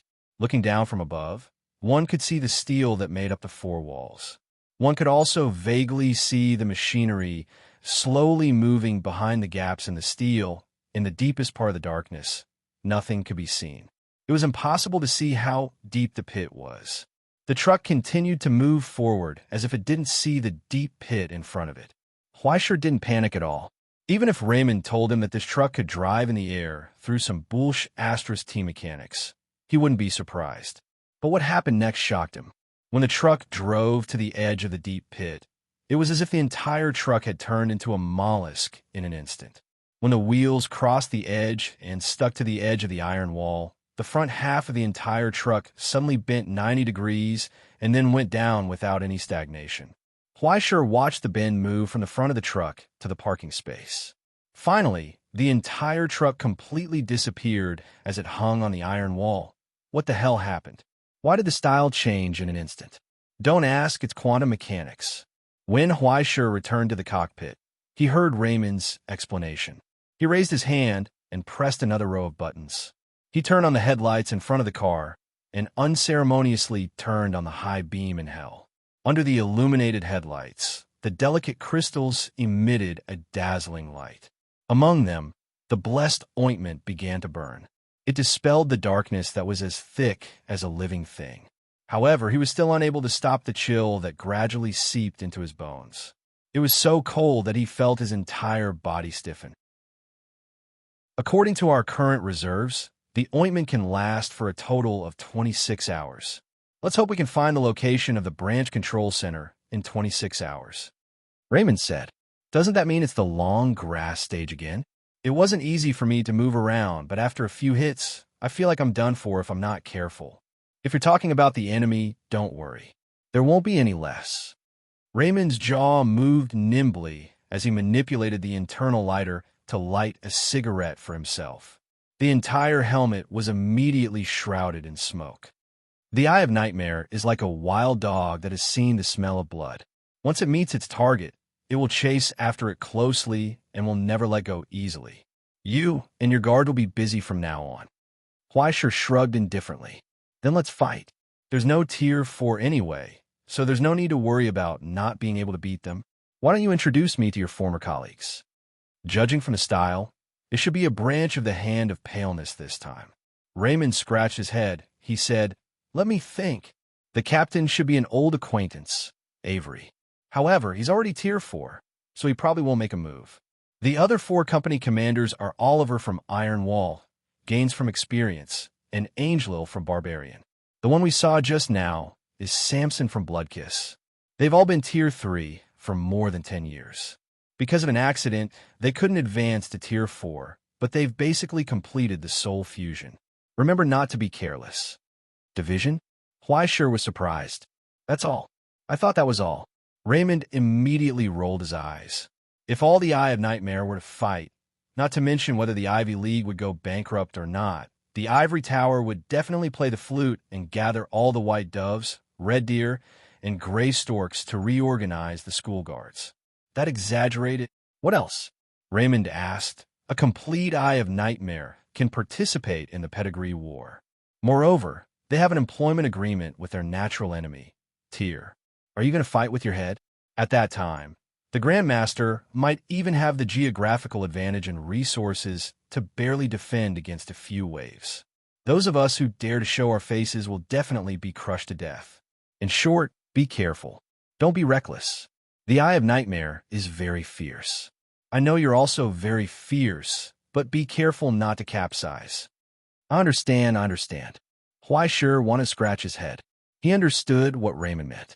As one of the most professional wild dogs of war in hell, even if the level of everyone in the Eye of Nightmare was not too ridiculous, their combat ability was strong enough, and it was proven through countless battles. They could not be treated as most of the salted fish in the present realm who lived like princes. On the contrary, everyone in the Eye of Nightmare was a desperado. "So, what's going on between you and them?" Fleischer asked.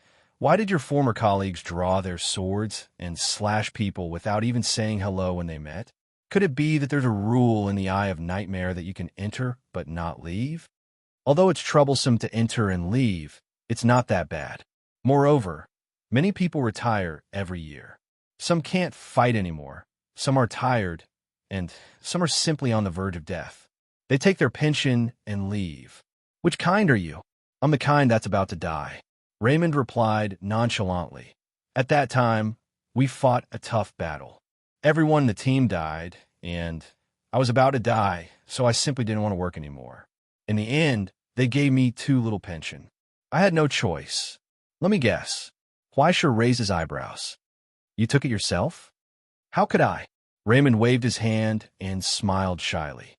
Before I blew up the door, I at least asked for their advice, even though it was useless, and then I snatched a lot.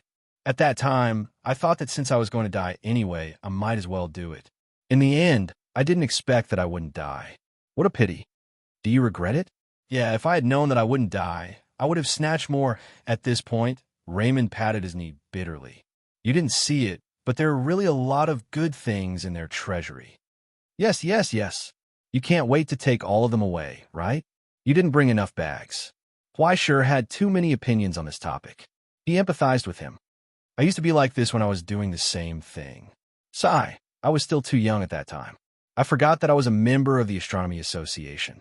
Otherwise, I would have openly gone to confiscate them. Raymond looked at Huaisher in shock and felt that something was wrong.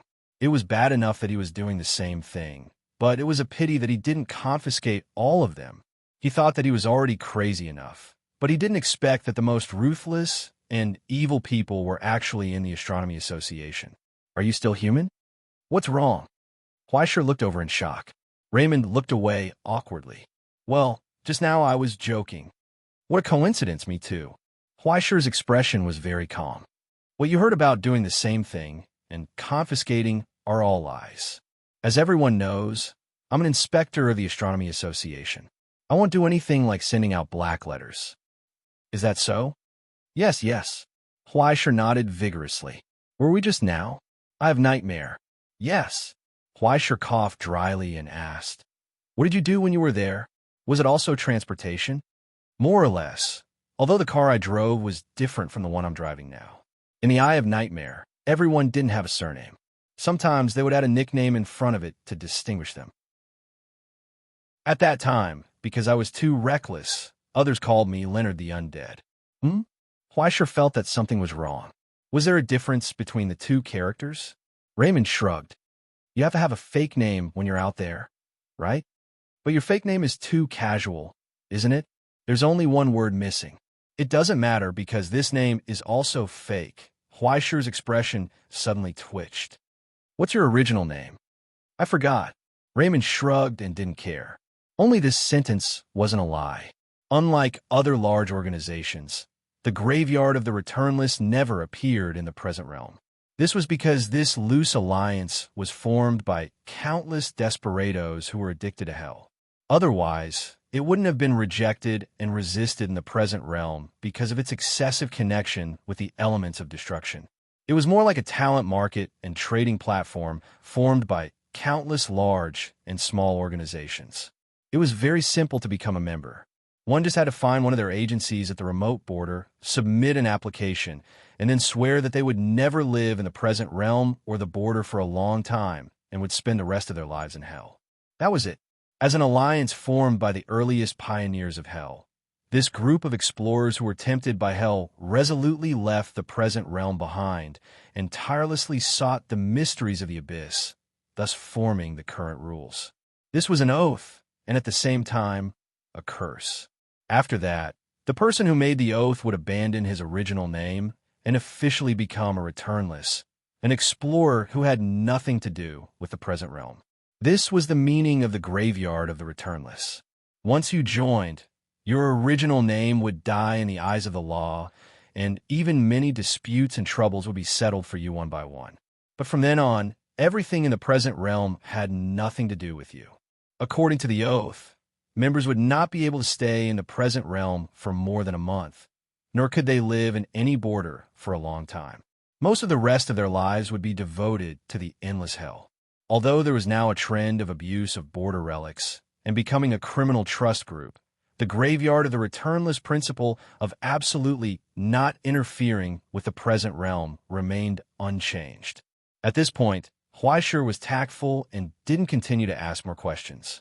As the two chatted casually, they were now deep underground, and the depth gauge showed that they had reached a depth of about 2,200 meters. And here, the originally endless deep pit with many differences ended here, and was replaced by an underground hole so huge that the edge couldn't be seen at all. Under the support of countless circular pillars like buildings, The huge underground space extended to the end of the darkness. A whistling wind blew from afar. After the truck made a 90-degree turn, it arrived at the roof of this place. Countless giant gears and levers could be seen rotating below. Countless complicated machines were quietly operating here, accompanied by countless low and ear-piercing noises, forming a deep echo like the tides of the sea.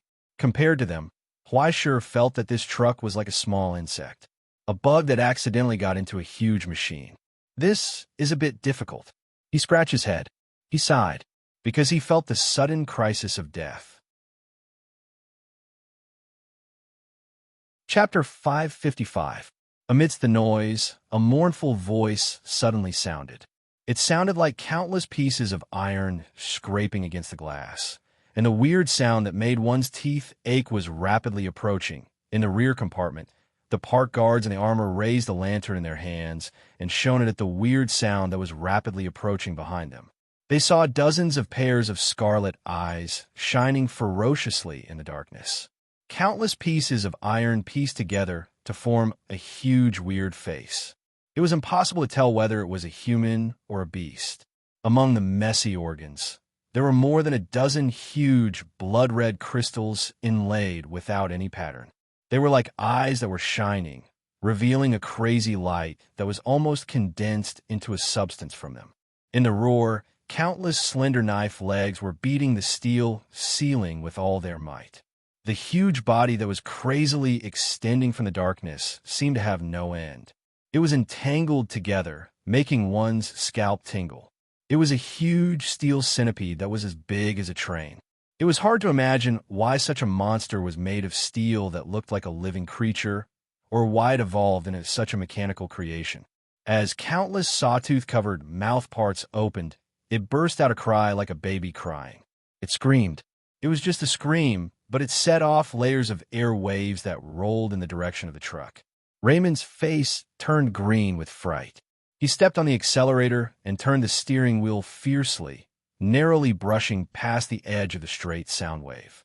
He saw that the rear of the truck was silently missing, leaving only iron dust flying up and rustling down in the darkness. F***CK. Redmond was dumbfounded. He looked at Huaishur and asked, "Can we fight this?" "Fight your ass, run." Huaishur was dumbfounded. How to fight this kind of supergiant monster that could shoot cannons when it opened its mouth? He didn't even know how to release a wave. Was he going to rush up and scratch it? As the giant centipede moved its head, the straight sound wave drew an arc in the air and chased after the rear of the truck. A hurricane swept across. The truck dodged between the huge pillars in a sorry state. But then a continuous buzzing sound was heard, as if a taut wire was broken. On the front of the car, several ghastly scratches silently appeared. When the front of the car turned around again, with the help of the light, they could see that there were countless iron wires in this space, like a net, enveloping the entire area. That scared me to death. I thought it was a tripwire mine. Raymond wiped off his cold sweat, but Huaishur felt a chill at the back of his head. He swallowed his saliva and said, "Don't be so quick to relax. It could be worse." Then, under the illumination of the high beam lights, a huge gray iron-colored mechanical spider quietly emerged from the countless nets, casting a ferocious shadow. Stinky liquid filled with the smell of rust continuously dripped out from the huge, empty abdominal sac. There was a tiger in front and a wolf behind. Huaishur slapped his face, but he didn't hit his face, only his helmet. He began to suspect that his bad luck had returned once again. However, as he roared, a sound wave suddenly swept past the truck and slapped the giant spider's face. In an instant, dozens of truck-sized pieces of armor and a large pile of mechanical parts fell from the giant spider's face. The spider hissed, but it didn't spit out such an exaggerated wave. Instead, waves of silver-gray mist rose from its complicated limbs and body, surging toward the mechanical centipede. Once the mist-like gray substance landed on the huge pillars and steel, sizzling sounds would be heard, corroding large amounts of holes and depressions in everything, making one's scalp go numb. And just as the two monsters were fighting for some reason, The truck was already like a lucky moth, madly running away without looking back, running as far as it could. After running for an unknown number of kilometers, Huaisher still felt a faint premonition of death, not knowing what other damned monsters were hiding in the surroundings. But at some point in time, the area illuminated by the lowered searchlights had gradually changed. It was as if they had rushed into a giant's factory. Below, an assembly line that was as wide as a road was covered in dust. Huge and strange machines sat in the middle of the assembly line, and all sorts of unimaginably large buildings sat in between the countless huge pillars. When looking down from the top, one could see countless sliding rails in the air, as if they were paved for trains, but it had been a long time since there were any trains coming and going. No matter how long they drove, it was difficult to see the end of this factory. The entire dilapidated factory was covered in dust. There were no traces left behind from when this place used to work, and there weren't even any huge monsters lurking in the darkness. Only countless strange devices and production lines of unknown meanings were left behind underground.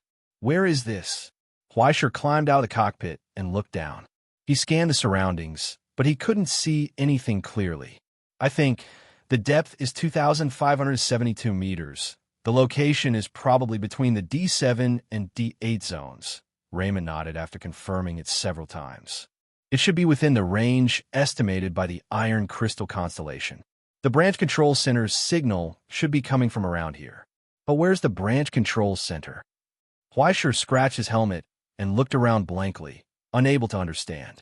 Such a large branch control center should be visible to the naked eye, but no matter how many drones were released, all they could see was this silent factory. There was nothing that looked like the branch control center. Huaisher and Raymond wandered around here for a full 6 hours, circling from inside to outside several times, but they didn't find any clues at all. Even if Huaisher mustered up his courage and threw a few bombs down, other than some slight damage to the strange giant machines, there was still no sign of anything. Even if Huaisher took a huge risk and sent the park guards to other corners of the factory to search, there was still no news. If only it was on the ground. If it was dusk, Huaisher could at least release a flock of crows. But here, there wasn't enough fuel to distribute to every single crow, and the candlelight crows were all in their Gundams, so there was no way to tell them apart. After Huaisher's detection, not only was the scope of the huge factory not clear, but it had now expanded to the size of a large city. It was even connected to other giant machines that protruded from the ceiling, walls, and underground. I have bad news for you. After a nap, Raymond opened his eyes and said, "We still have about 20 hours of fuel left. But considering the time it takes to return and the impact of the outside environment, we have to reserve 7 hours of fuel. This is already the minimum amount of fuel we have. In other words, we only have 13 hours left to explore." Huaisher felt a headache coming on. We thought about the situation outside and didn't know if the operation on the other side was going smoothly. His headache became even worse.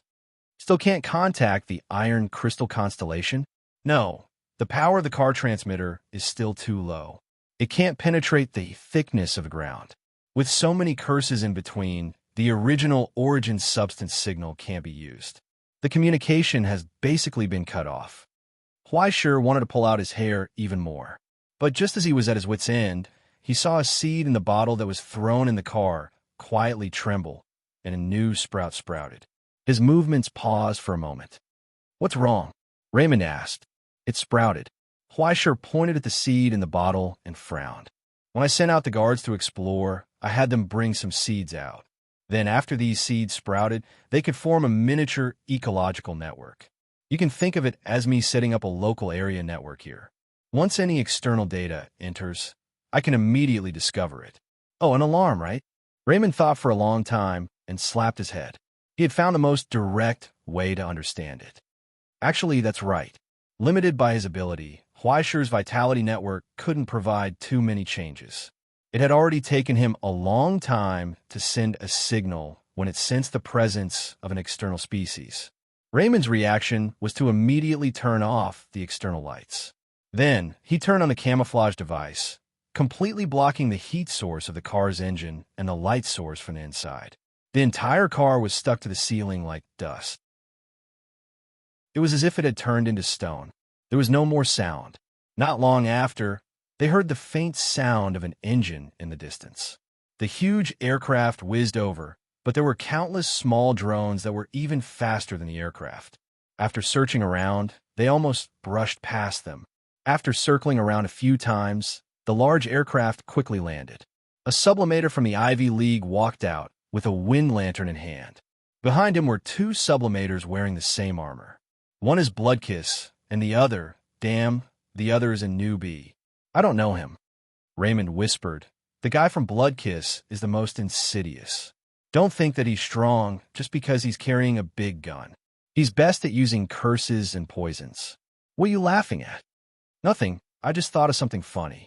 Fleischer covered his mouth and waved his hand. Go on, go on. It seems that guy's stigmata still hasn't made any breakthroughs.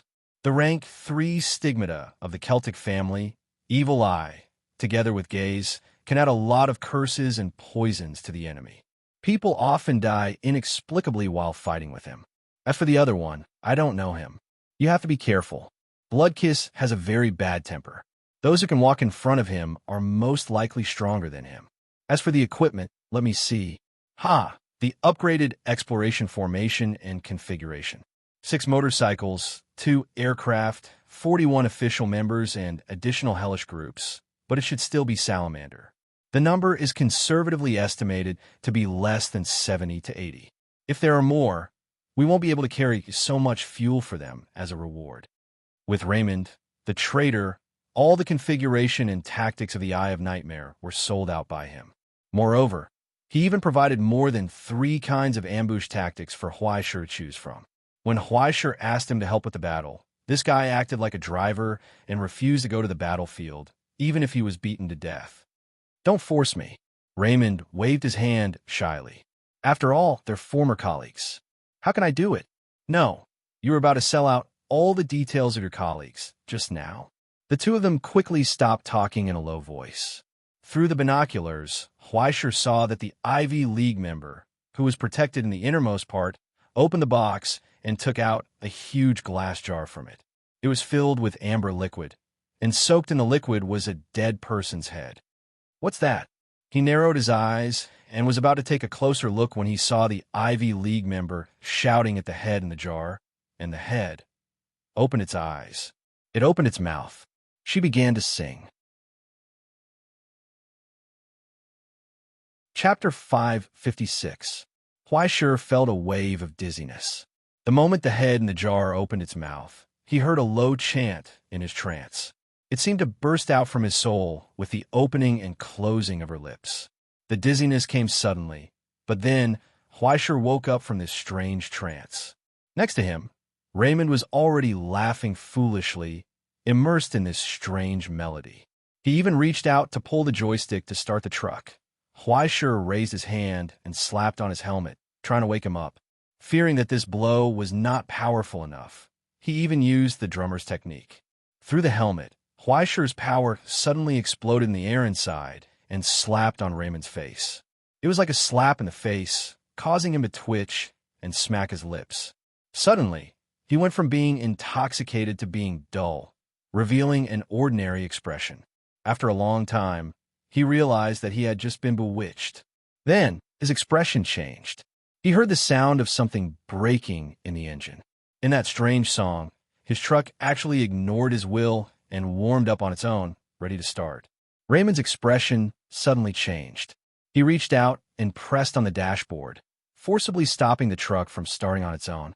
It was as if he was in a tug-of-war with someone. His face was ashen.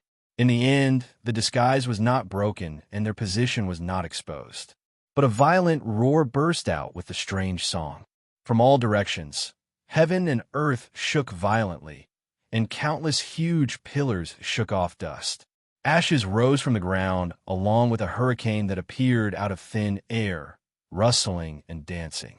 Under the illumination of the searchlight, it seemed to come alive. But it was not only the dust that came alive. In this dead, silent world, in all directions, in the deepest part of the darkness, roars and roars came. Then, there was a sharp friction sound that made one's scalp tingle. One pair, two pairs, three pairs, until finally, countless crazy eyes lit up in the darkness. As the song spread, all the steel monsters roared furiously and rushed toward them. The ferocious mechanical centipedes rode on countless blade-like legs and rushed toward them. At their closest, they were only a dozen meters away from Huaishur and the others. His long body rumbled forward like a train. After a few minutes, Huaishur finally saw the tip of its tail. Then came the giant steel spider, stepping on the fine steel wires and arriving like a ghost. Then a gigantic pair of wings flapped soundlessly like a moth flying over a building, and a city-sized thundercloud abruptly descended. It was like a steel monster exhibition. Centipedes, spiders, moths, reptiles, and even metal mosquitoes that filled the sky formed an iron cloud. Under the influence of the song, they roared angrily, but they did not attack each other or the people of Ivy League. They only resisted in every possible way, trying to break free from the shackles of the song, but it was too late. The song had already entered too deep into their consciousness, completely dominating their minds. He did not forcefully interfere or issue any orders. It was a gentle call, calling for their return.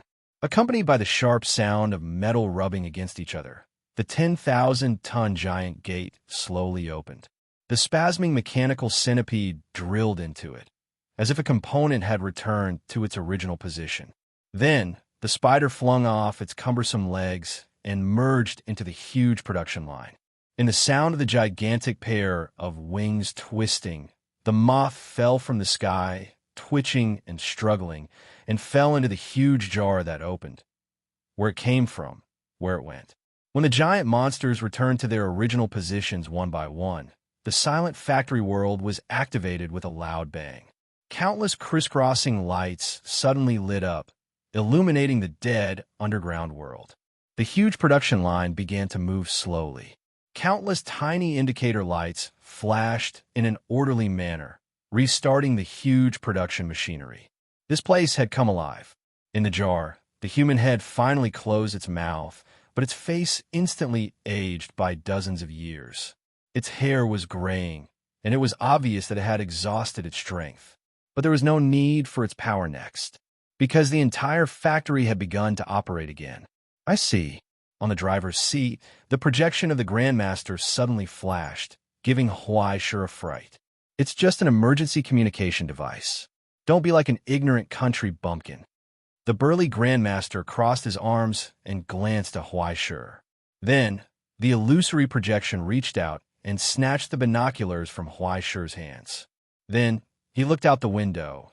That human head should be the result of an imitation that they've been working on for the past few years. The Song of Awakening can forcibly activate the mechanisms of the infernal realm.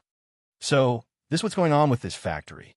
Huaishur asked, what kind of strategic weapons are they planning to produce? The things they produce are similar, but not strategic weapons. The Grandmaster calmly put down the binoculars and looked back. Haven't you thought this huge factory is actually a part of the sub-control center? What? Huaishur was dumbfounded. So big. So, it's a part of the exterior. No, to be precise, it's the process of producing the sub-control center. The Grandmaster proudly announced, the real sub-control center is probably still in the state of parts, stored in every part of the production line. Only when the assembly is completed can it have the function of a sub-control center. Can it be like this? Huaishur looked at the earth-shattering scene outside the window, dumbfounded. With the resumption of production, the huge underground factory had been completely revived at this moment. Countless huge machines were operating loudly, allowing the complicated assembly line to produce countless parts and structures with indistinguishable functions. On the sliding rails between the huge pillars, countless huge cranes and transport vehicles were galloping back and forth at every moment. Hundreds of thousands of huge machines, tens of thousands of production lines, following the preset procedures thousands of years ago, began to operate again. Hot steel emerged from the furnace water, and huge hammers fell from the sky. Ear-piercing roars converged into a tide, swallowing everything. Under the operation of countless huge structures, countless complicated high walls and pillars rapidly grew from the assembly line. In the end, accompanied by the changes in the terrain and the world-shaking operation, a huge behemoth slowly rose from the rapidly self-destructing production line. It was a majestic and sacred palace, like a temple to worship the Holy Spirit. But before the countless thick shells were sealed, the inside was a maze created by machines, and the outlines and bodies of countless steel monsters could be vaguely seen. With so many strange monsters as the foundation, what was produced was probably a creepy devil's den, right? Now, even this huge palace was like a mechanical clock, slowly rotating. Every module was moving along the guide rails in an orderly manner, and its shape was constantly changing. Sometimes it would form an absolutely standard cube, and sometimes it would turn into an inverted pyramid. The huge structure that extended from the ceiling and the floor had been integrated into its body, like a heart that was finally buried in the chest, fusing together without any gaps. "Okay, it's your turn." Before dissipating, the Grandmaster calmly said, "There's only one request, and that is to bring back the sub-control center." "Easy for you to say." Huaisher stared. "Including the guards, there are only about 10 of us. How can we bring it back?" "To be exact, it's 10, Raymond added, removing himself from the number of people. "How would I know? You're already mature tools. You should learn to think of your own ways." In the gradually dissipating projection, the Grandmaster glanced at Huaisher and suddenly grinned. "If you ask me, aren't you very popular?" At this point, the projection suddenly dissipated. Huaisher and Raymond were left looking at each other. "Did he just say that we are tools?" Yes, I heard it." Raymond patted him on the shoulder. "Be more confident, remove the question mark, and the word 'we' can also be removed. So, you're really determined not to work, right?" "I still have to drive." Raymond's expression became serious. "You have to bring us along at a critical time. One important responsibility. You can't be distracted." "All right." Huaisher rolled his eyes, picked up the binoculars, and looked at the entrance of the strange palace below. What was incredible was that although it had just been built, the huge palace now looked like it had been through the vicissitudes of life. It was puzzling. Could it be that in addition to production and assembly, this production line also included making old things? Was this branch control center some kind of super large relic manufacturing machine? He could not figure it out. At the entrance, after the people from the Ivy League put away the heads, the two teams from the Eye of Nightmare had already skillfully put on all kinds of equipment. After leaving a portion of people to lead a large group of people to guard the outside, they walked towards the entrance. Not only did the people guarding the outside not slack off at all, but they also released a large number of drones in addition to Salamander. They hovered around, not letting go of any abnormalities. The drones were also in a preheated state, ready to take off at any time. They were on guard against any attacks. After experiencing many wars, these guys were too experienced. Unless they were stubborn and chose to attack head-on, Huaisher could not find any place to attack. However, as he watched, Huaisher suddenly felt his scalp go numb. He suddenly turned his gaze and looked at the top of the Temple of Changes. On the sharp tip of the tower, a figure wearing a solemn and magnificent robe had appeared at some point in time. On the long robe, the magnificent robe made of silver and gold threads was engraved with the sacred emblem of the sun. He wore a 6-layered crown on his head, and under the crown was a skeletal face made of metal. Now, the pitch-black eye sockets were looking down at everything under his feet. Suddenly, he raised his head and looked at Huaisher. The moment Huaisher fell into a state of shock, the solemn skeleton gradually disappeared into the air. However, before it left, it casually raised its hand and pointed down. It gave an order. Suddenly, the Temple of Changes rumbled and expanded rapidly. It spread out in all directions at a speed comparable to that of an explosion. The metal turned into a tide and swept across. In an instant, it expanded hundreds of times. It wanted to swallow everything into its stomach. Huaisher subconsciously wanted to tell Raymond to run, but it was already too late. His vision turned black.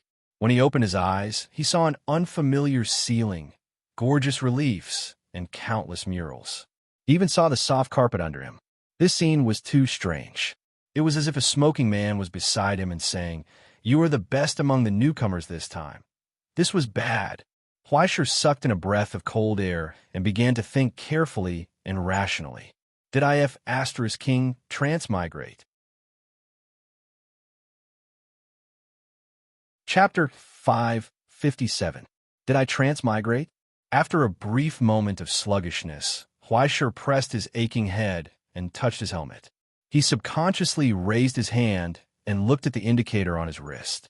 After confirming that there were no curses nearby, he finally took off his helmet and breathed in the not-so-fresh air. He could smell the smell of decay and dust, just like the smell of an old house. Fleischer was too familiar with this smell. The surrounding situation was like a gorgeous room in a villa, with exquisite furnishings and luxurious displays. It was completely different from the scene in the truck just now. Calm down, Fleischer. He scratched his head and subconsciously opened the Book of Destiny, tried to organize his thoughts. There was no record in the Book of Destiny at all. In other words, he was still in hell. He did not leave the Twilight Village. Then, connecting with the previous memory, this was the inside of the palace-shaped center.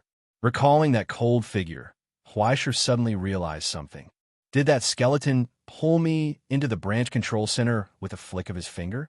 Just as he was looking around, he found that the park guard behind him had also woken up from their temporary coma and were looking around blankly. However, he could not see Raymond. He did not know if he was lucky not to be pulled in, or he had run away, or he was simply thrown to another place.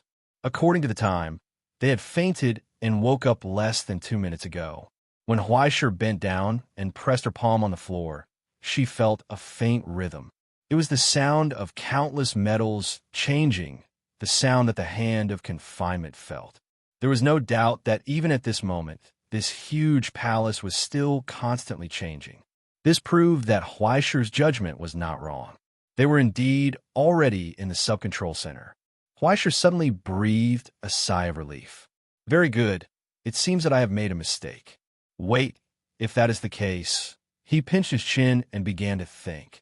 I entered the sub-control center when I was in hell, and then accidentally got sent into the sub-control center. This 3-layer doll dungeon is really *King enough.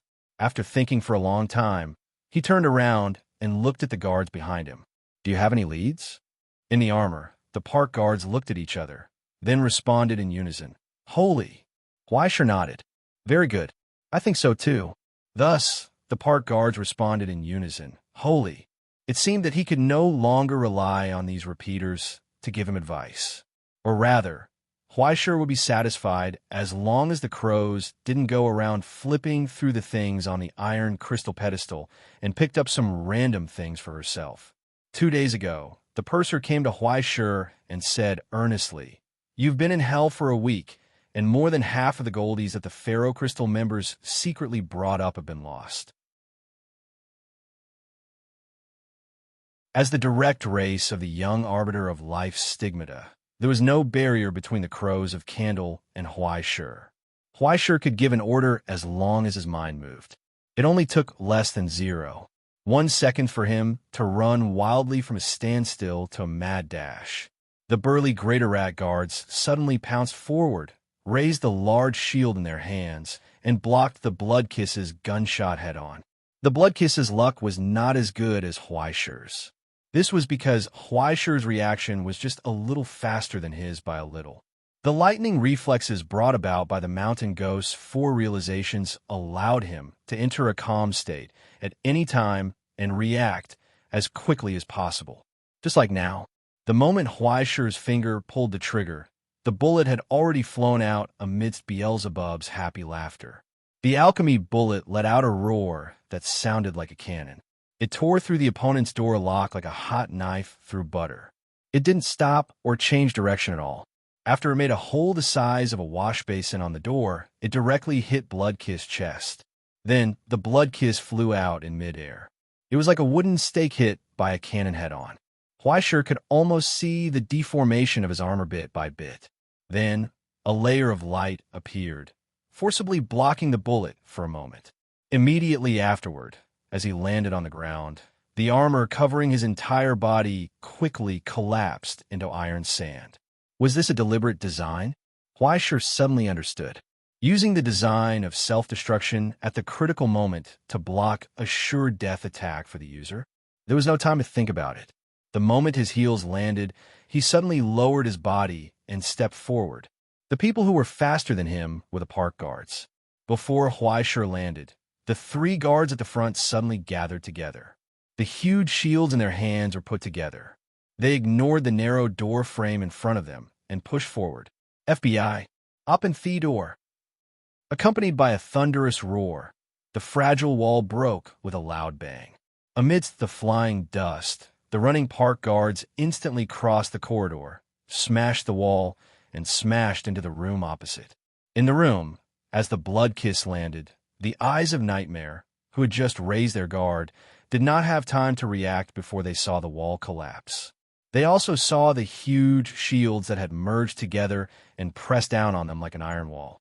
The hurricane howled, and the ferocious shadows of the guards appeared from the dancing dust.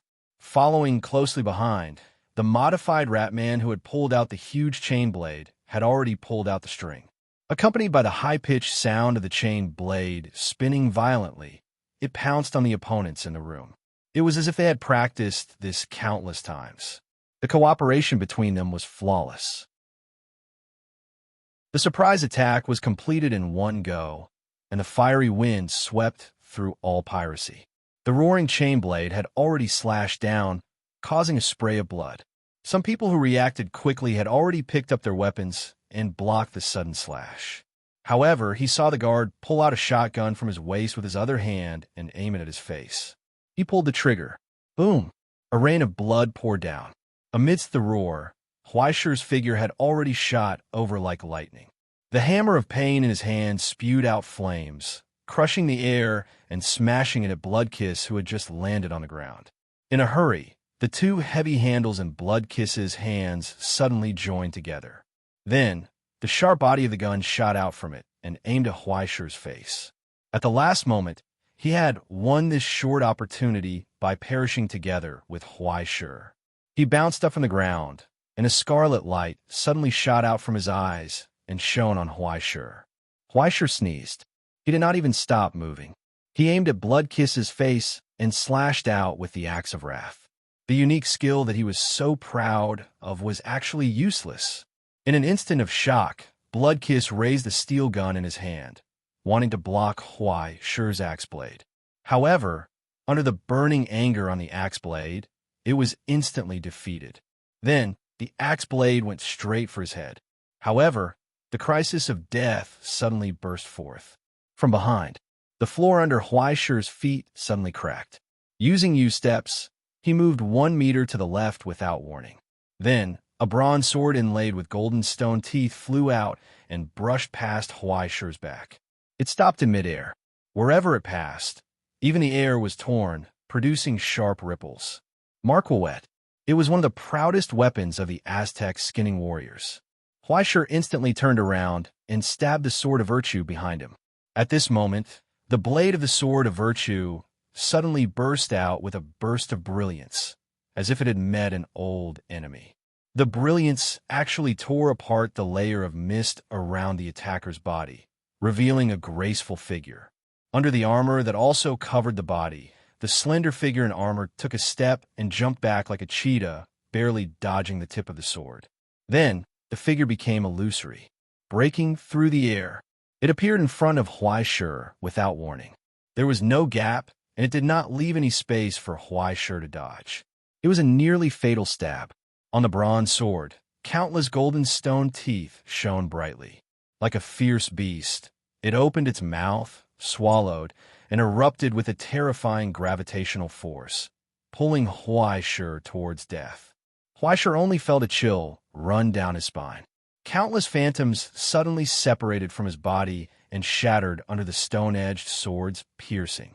But then, Huaishur, who was in front of the stone-edged sword, disappeared into thin air, just like she did just now. Then, A sharp scratch suddenly burst open on her iron helmet. The sacrificial knife stabbed out like a viper, but it did not hit. It quickly retreated with Huaishur. Only the knife's blade was crying out hungrily. Ferocity erupted. The knife of the skinning lord, as the iron helmet shattered, a beautiful face was revealed from the armor. Under the bright golden hair, the girl's green eyes burst out with a blazing light. Majestic and cold, she exuded a terrifying deterrence from her bloodline. "You dare not kneel when you see me?" she coldly rebuked. "Tell me your name, unclean one." Chapter 558. What the hell? In the midst of the chaotic battle, Huaishur was taken aback. Glancing at the sacrificial knife in his hand, he was immediately amused. Only then did he realize that the other party was treating him as her underling.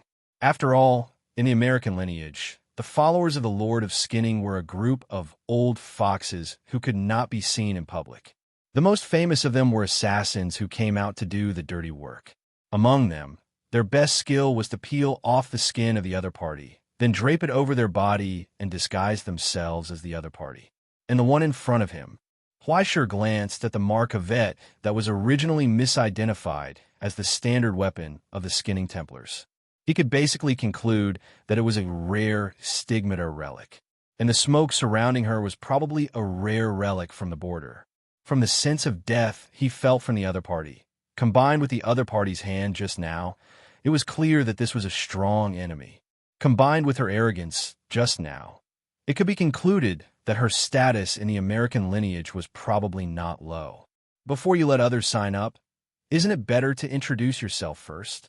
Coldly glancing at the gloomy, bloody kiss who was not far away, Huaishur looked at the girl in front of him and raised his eyebrows slightly. Feeling Huaishur's contempt, the girl holding the stone sword raised her head and solemnly announced, "I am a messenger of the current Lord, Taz-Katripika, illuminated by the afterglow of the first sun, the manifestation of divine power from the earth. Inheritor of noble blood and high priest, Liz Hetmok, the high priest of the first sun." Huaishur was stunned for a long time. His eyes widened as he looked carefully. He did not expect to see a seeded player of the American lineage and a Tier 5 candidate in the Ivy League team. Among the Aztec Ennead, as the king of eternal darkness, the god who once incarnated as the first sun, Taz-Katripika undoubtedly had an extremely high status. As the inheritor of noble blood and high priest of Taz-Katripika, this was almost equivalent to the status of Yi Shuia's group in the Eastern Summer lineage. Within the Aztecs, the two main representatives of the American lineage, all ascenders would receive the blessings left behind by the gods of the past the moment they achieved their ascension. The fact that he was favored by the first son was enough to prove his opponent's talent. At the same time, he also felt that it was getting more and more troublesome. What happened? Liz Hetmok's eyes were filled with mockery. "Are you afraid now?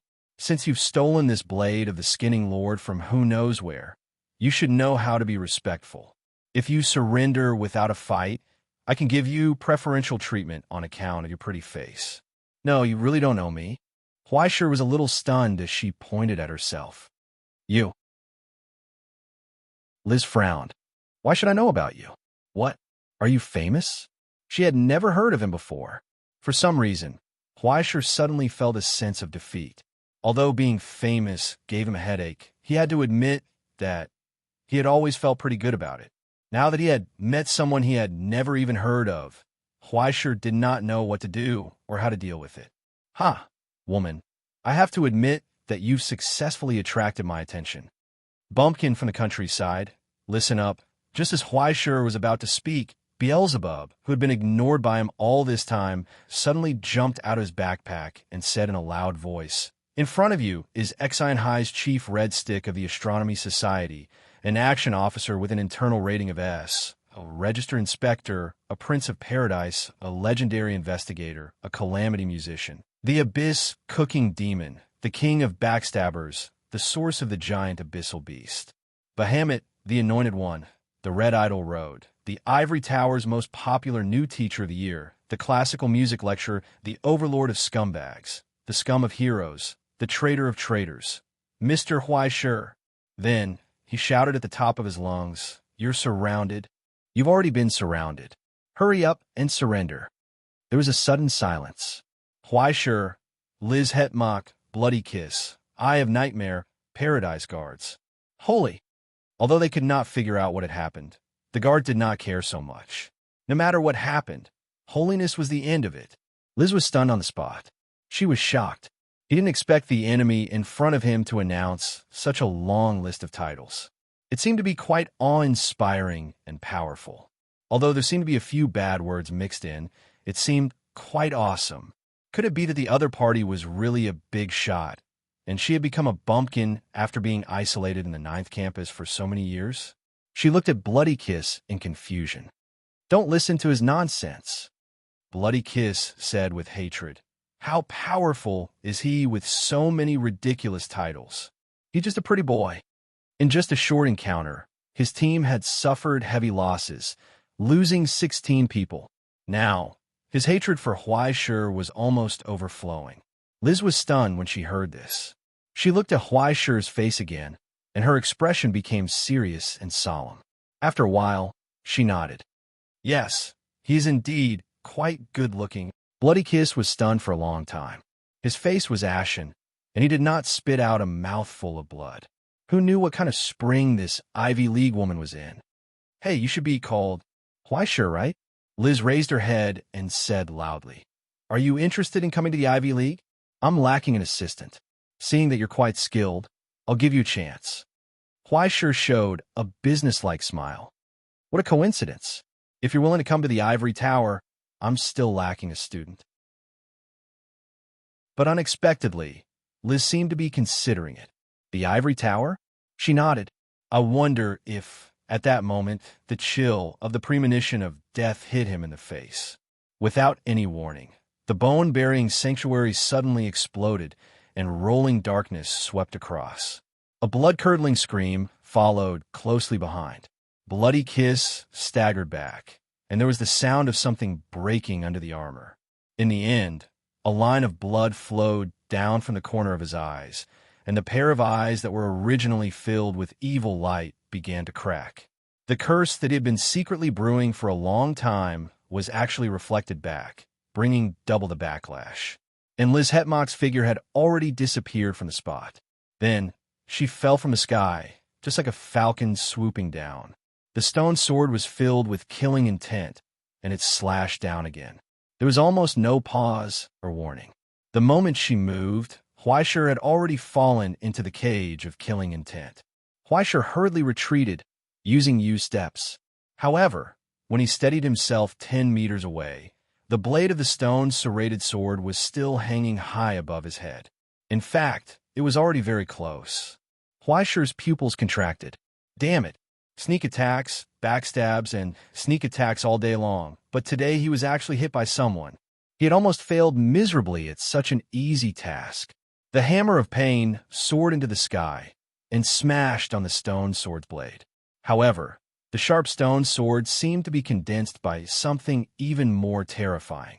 The hammer that was created by the pain of hundreds of thousands of lizard men could not be shaken at all.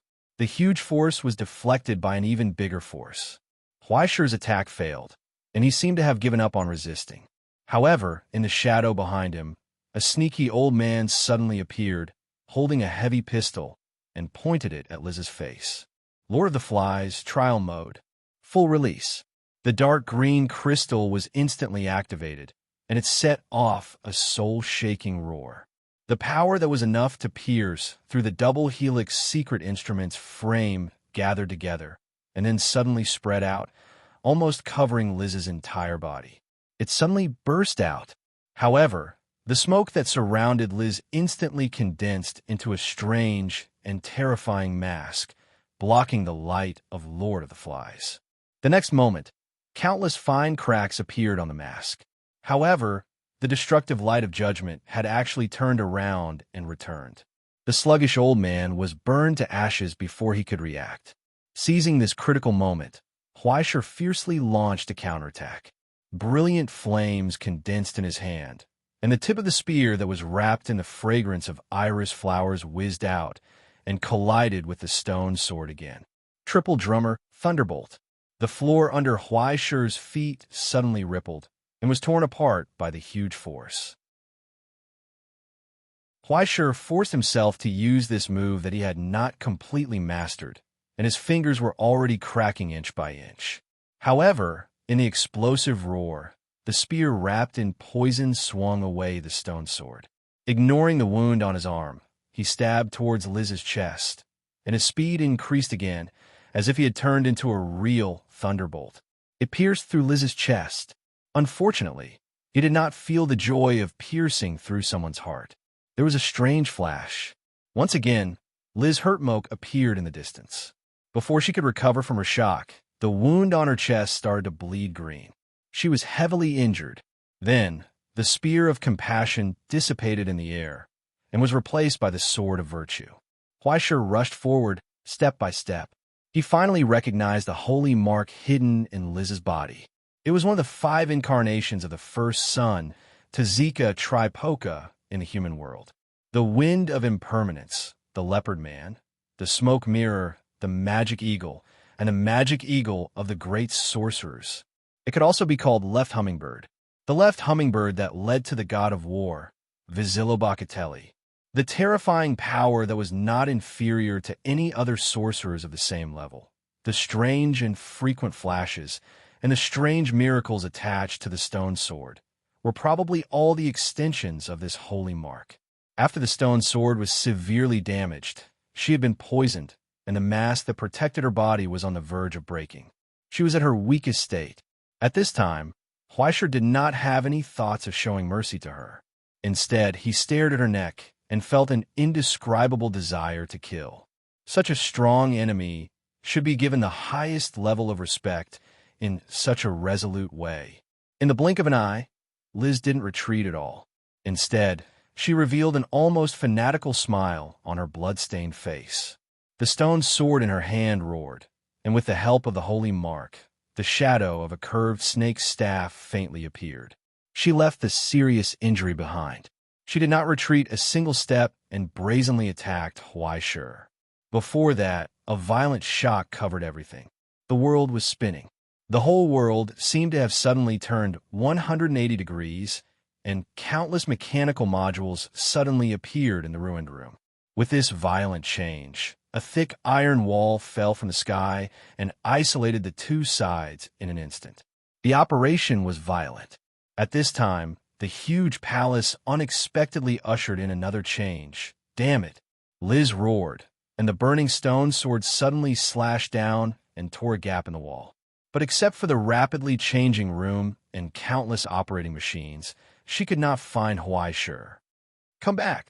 The high priestess who inherited the noble blood of the gods clenched her weapon, and regardless of the spreading poison, she could not restrain her fury. Come back, bastard! Such a satisfying battle was interrupted. There was nothing more humiliating to a warrior than this. She clearly looked like a petite girl, but at this moment she was roaring like a lion and could not restrain herself from destroying everything in the room.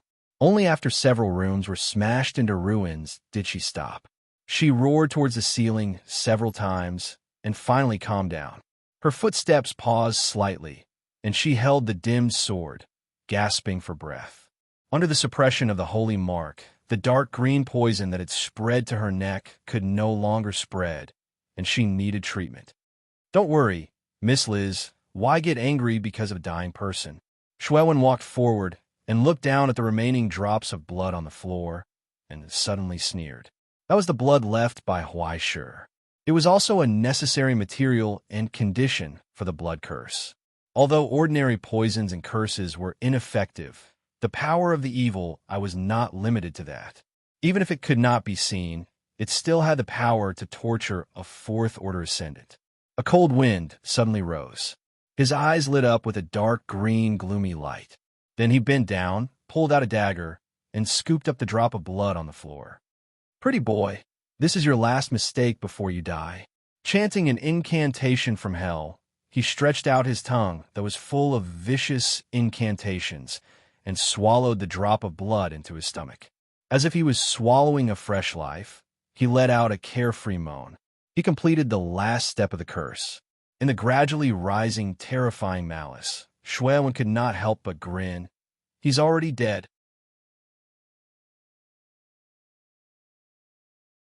Chapter 559. At first, he felt very good and refreshed. After he succeeded in his revenge, his body felt lighter by 2 pounds. About 3 minutes later, he sneezed. Maybe he choked on the dust, but it didn't matter. In the following time, Bloody Kiss was in an indescribable state of excitement. It was just like when he was 15 years old and walked into a small room with his sister. Even in this gloomy and strange castle, he couldn't help but hum while walking in front. Smile. What are you laughing at? After receiving the temporary treatment, Liz looked at him in confusion. Bloody Kiss covered his mouth, shook his head, and said, I remembered something happy. Next to him, the assistant who was bandaging him also burst out laughing. He didn't know why. When Liz looked over, he was stunned for a moment and tried to hide his smile. He wanted to put on a serious look to prove his professionalism. Sorry, I also remembered something happy. Liz looked at him suspiciously, and her expression gradually became gloomy. She put her hand on the stone tooth sword behind her and suddenly asked, You too? Are you thinking of the same thing? Bloody Kiss was stunned. What's wrong?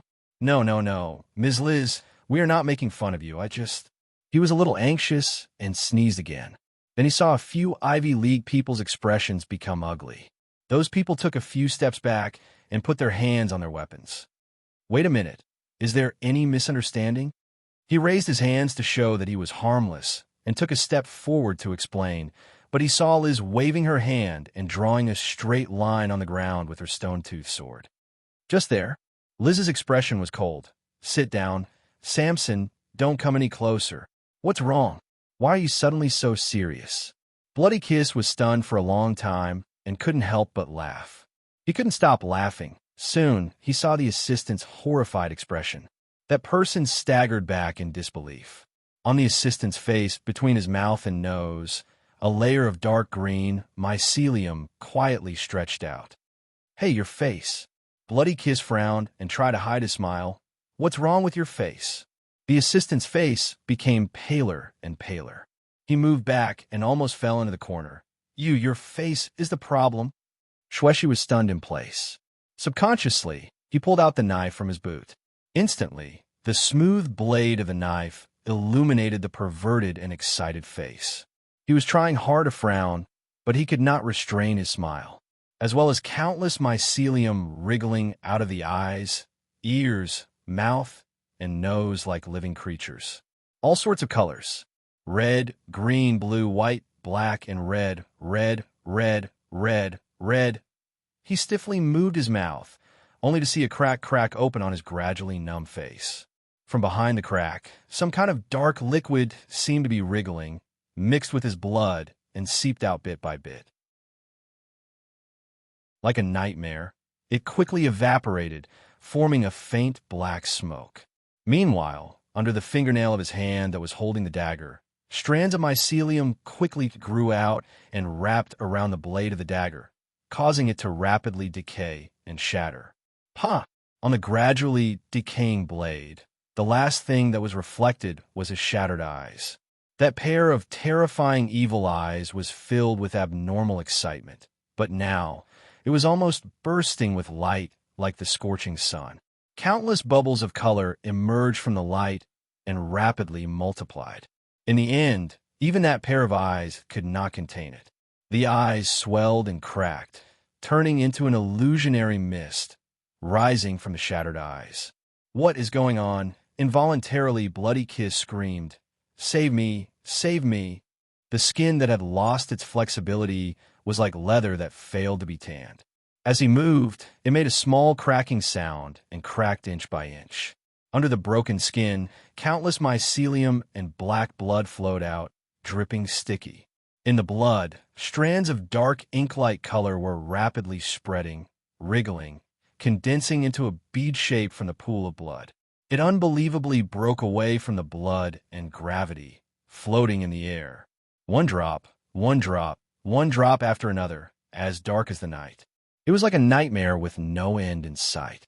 Countless mycelium extended out from the cracks of the body, entangling in the black liquid. Within the layers of mycelium, Bloody Kiss's tragic cry finally burst forth.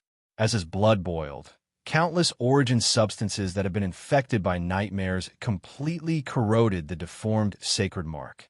The poison from the decaying dream was rapidly transforming his body, absorbing the hellish sediment that was everywhere. A pale white mist filled with countless bubbles rose from his shattered eyes. It was about to explode. The stone-toothed sword roared. It disappeared in a flash. In the next instant, whether it was the pitch-black nightmare poison, the mycelium, or even Bloody Kiss's body, they were all torn apart by that vicious power. They all fell apart. In a deathly silence, Bloody Kiss's head fell from his neck, landing on the ground and letting out an empty echo. No blood spurted out. Only countless rotting dreams turned into pitch-black bubbles, rising from his body and quickly dissipating into the air. In the air, illusionary black feathers fell to the ground, disappearing along with the bubbles. He was dead, but it wasn't the stone-toothed sword that killed him.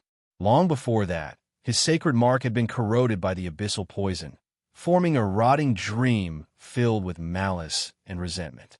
Accompanied by the countless curses and poisons he had created throughout his life, he gradually mutated into a pitiful creature that couldn't even scream, being ravaged by the nightmares. In the end, along with the destruction of the dream, he also welcomed death. 15 minutes later, after inspecting the sleeping assistant in the ice coffin, the scholar from the Ivy League walked in front of Liz. "It's poison." The middle-aged man in the protective suit raised the bottle in his hand. "It's a type of extremely violent curse poison that is extremely stable before it's activated. I'm really curious. What kind of researcher was able to create such an exquisite thing?" "Exquisite?" Liz frowned, lowering her head to examine the crystallized black drop of blood in the bottle. That was something that had been taken from the assistant's body, a poison that had been forcefully preserved in the border relics and was in a dormant state. "Yes, that's right. It's very exquisite." The scholar narrowed his eyes and sighed. "In the simple analysis, just now, I found at least 40 characteristics of Hell's toxins. If we had professional equipment, we would definitely be able to find more. But it's more like a kind of source curse that spreads and spreads through the blood, possessing some rather superior qualitative characteristics. Once it's activated, it will begin to rapidly mutate and spread, and it will show different characteristics depending on the host. Rather than calling it an infection, it would be more accurate to call it pollution. Bloodkiss suffered from this, and by the time he discovered it, it was already too late to save him. There were too many traces of curses and poisons in his body, and for this kind of poison, it was simply the best petri dish. If it was someone else, well, I can't say that there's hope of saving him, but at least he wouldn't have died so miserably. Is our antidote useful? It's useful, but I don't recommend using it, because it would be terrible if it evolves resistance. In the absence of a medical environment, it's best to use suppressants to prevent it from entering an acute attack. We'll treat it when we return to the base." The scholar glanced behind him and looked at Liz. "Fortunately, we've brought a lot of other preparations. Other than you, Madam Liz, everyone else has to wear a helmet." Liz propped herself up with her stone sword, and her face was as calm as water.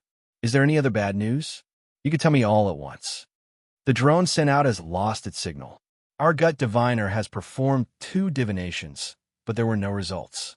I'm afraid the internal space here has been completely distorted." "A maze?" The scholar nodded. "That's what it means. Are there any other problems?" Liz asked. The scholar pondered for a moment and asked, "Should we continue?" After one of their leaders died, the people from the Eye of Nightmares became a little disobedient. "Someone wants to renegotiate the price with us." Liz frowned as if she was frustrated. After a long silence, she suddenly sighed. "It's really difficult to quit smoking, Mr. Lando. There are always some troublesome problems in this world that you can't solve." Lando raised his eyebrows in understanding. In the silence, Liz lowered her head and stared at the stone sword in her hand. She didn't know why, but she suddenly laughed. Fortunately, there are always solutions to some simple problems.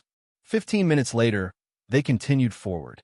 After receiving the rest promised by God, no one dared to negotiate the price with the high priest this time.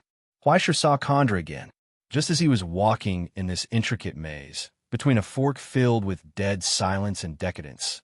He saw a flash of a figure from a certain passageway. His footsteps paused for a moment, and he frowned. It was still a momentary trance. It seemed like an illusion. "Did you see anyone?" Huaisher turned to look at the guards. The guards looked at each other, shook their heads blankly, and praised piously, "Holy!" Well, at least they would shake their heads this time. There was an improvement. Huaisher felt his head go bald, and he rubbed his swollen forehead. "I wonder if I'm under too much pressure. By the way, why do I always get thrown into all kinds of damn places by unreliable leaders?" Could it be that Tangi wasn't bluffing when she said, "The success of 10,000 generals is built upon a single withered skeleton"? Holy! The guards of the park piously praised again. It was unknown if they were expressing their agreement. The ultimate tool, Huaisher, did not want to talk anymore. He continued to walk forward, but as he walked, he looked back and saw Chandra's figure again. Again, it was a flash. He stood in the middle of the fork, his swollen back hunched as if he was waiting for something. When Huaisher took a closer look, he disappeared again. He did not attack, nor did he attempt a sneak attack. It was as if he simply wanted to make his presence known. Huaisher was so frightened that his heart rate jumped to 180 beats per minute. "What the hell are you doing after becoming a ghost? Do you like to scare people so much?" Huaisher was angry. He pulled out his sword and walked over, wanted to grab this bastard and chop him to death. But when he returned to the fork, he couldn't help but look at the end of the fork where Chandra had appeared. There, a faint footprint still remained on the ground. It was like a sign. Huaisher scratched his head in astonishment. He was stunned for a long time, somewhat in disbelief. What was this? Was this guy showing him the way? Chapter 560.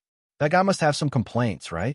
On the iron crystal seat, under the huge alchemy reactor, the Grand Master, who was buried in the workbench, suddenly looked up. The purser, who was assisting beside him, suddenly laughed. "Please forgive me for being blunt. If it were me, I might have really usurped the throne. I can see that Mr. Secretary is quite good at this. Young people nowadays don't know how to appreciate the good intentions of the leaders." The Grand Master clicked his tongue unhappily. "That guy, maybe he doesn't even know the damn smell on his body. To be honest, I can't smell anything." The purser raised his eyes and glanced at his boss. "Didn't your nose lose its smell many years ago? It's just a little different from ordinary people. Although I lost the ordinary sense of smell, I became sharper in other aspects. Sometimes I really don't know whether that accident is good or bad." The Grand Master paused for a moment and suddenly laughed mockingly. "Maybe if it was 20 years earlier, I would be ecstatic because of such a change. I hope you can recover soon." The purser shrugged. "But I'm more curious now. What is the smell you're talking about?" Since the explosion of the furnace, the Grand Master had become like this. To be able to become like this was enough to show the Grand Master's ultimate attainment in alchemy. He lost 72% of his skin, was severely burned, and lost 2/3 of his body. His heart, liver, and lungs were all fatally wounded. His divine mark was broken, and his soul was completely disintegrated. Inside the heavily sealed alchemy workshop, without anyone to rescue him. After 27 hours of self-treatment and struggle, he miraculously returned to the human world. The miraculous alchemist once again forged his own life. The price was that he lost most of his emotions and all of his sense of touch. The foundation of life sublimated from the fragile carbon-based synthesis to the operation of miracles. He had become an alchemy furnace, creating miracles from his life all the time. A black box. No one knew the inner workings of the black box. Many people could not even figure out whether the Grand Master in front of them was the alchemist in the past, or an autonomous answering machine that he had created to simulate himself before his death. But the purser never doubted it. Whether it was the patient with severe depression or the emotionless man in front of him, he could feel that his best friend still existed in the body in front of him, like a flame, burning all the time. And after abandoning most human bodies and turning himself into a human-shaped border relic, the Grandmaster gained certain senses and vision that surpassed common sense. While it was becoming more and more inhuman, it was also getting closer to the essence of a miracle. All pretenses and falsehoods were exposed in front of him. Therefore, when the Grand Master talked about his feelings, the purser was not shocked. What he wanted to know more was what the great Grand Master had sensed from this young man. Stench. The great Grand Master replied mercilessly and with great disdain. It's the stench of a naive and stubborn brat. He didn't look at the situation, didn't look at the atmosphere, didn't look at whether it was appropriate or not, and didn't know how to restrain himself. Once he started to lose his temper, there would be no end to it. Once a person like him got involved in something, it would always give everyone a headache in the end. In this aspect, he was exactly the same as Russell. No wonder the two bastards liked each other. Other than that, the sour stench could be smelled from hundreds of meters away. How many women did that guy have under his feet? Why hasn't he exploded on the spot yet? It wouldn't be strange if such a guy was dismembered by his lovers one day, right? Ahaha. Young people really know how to play. The purser chuckled softly. If you ask me, it's also a great specialty to be able to make girls like him. You see, the great Grandmaster, you don't have this.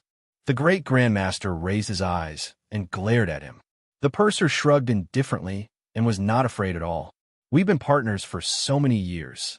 Who are you trying to scare? Other than that, the purser continued to ask. What other than that?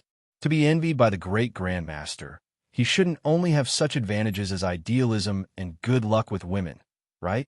Jealous? The great Grandmaster paused and frowned. I'm jealous of him. Yes, jealous.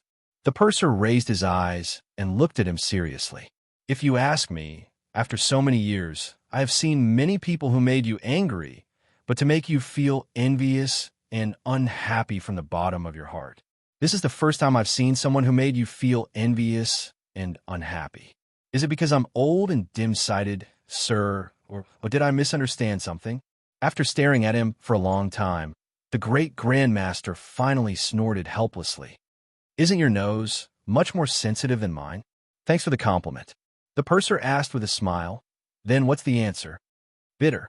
The great Grandmaster was silent for a long time and said unhappily, and bitter. Bitter?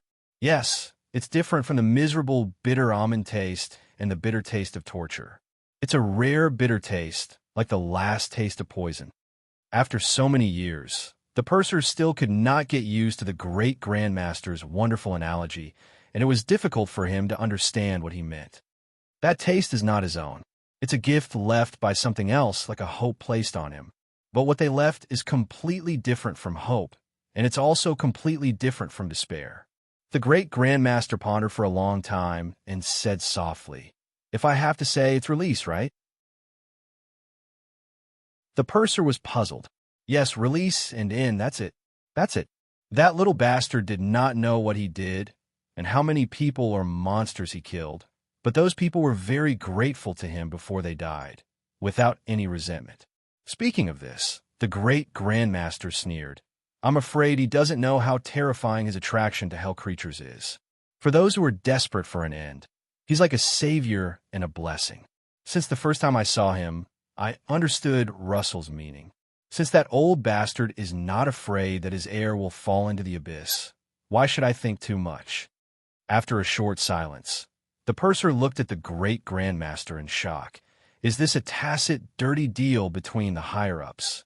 It's just a little tacit understanding because I know the other's bad character too well. The great Grandmaster clicked his tongue unhappily and urged, Hurry up, don't dawdle. Also, how's the battle? 5 minutes ago. It's still in a stalemate, the purser replied. The one in charge of the operation is Ogiest. Although that troublesome fellow has a slightly serious suicidal tendency, at least there won't be a problem before he dies. Is that so? The great Grandmaster smiled viciously. Raising his finger, He picked up the red-hot cauldron beside him and poured all the venom and calamity within into the cauldron. Then, amidst the dancing flames, the red-hot skull-shaped goblet opened its mouth and let out a soundless roar. It was a success. This was the last thing left after the great Grandmaster killed the metal baby and caused the complete collapse of the sub-control center.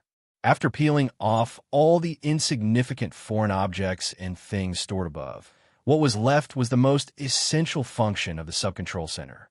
It was an interface that led to the core. Although I've read the report, it's still a little doubtful. The purser curiously moved closer and sighed. Will this thing really work? You'll know after you try. The great Grandmaster reached out and took out the huge metal skull. It was like the most exquisite wine cup, every detail perfect. As the fire dispersed, the red-hot skull wine cup quickly returned to its original pale appearance, as if it was really made with a human skull.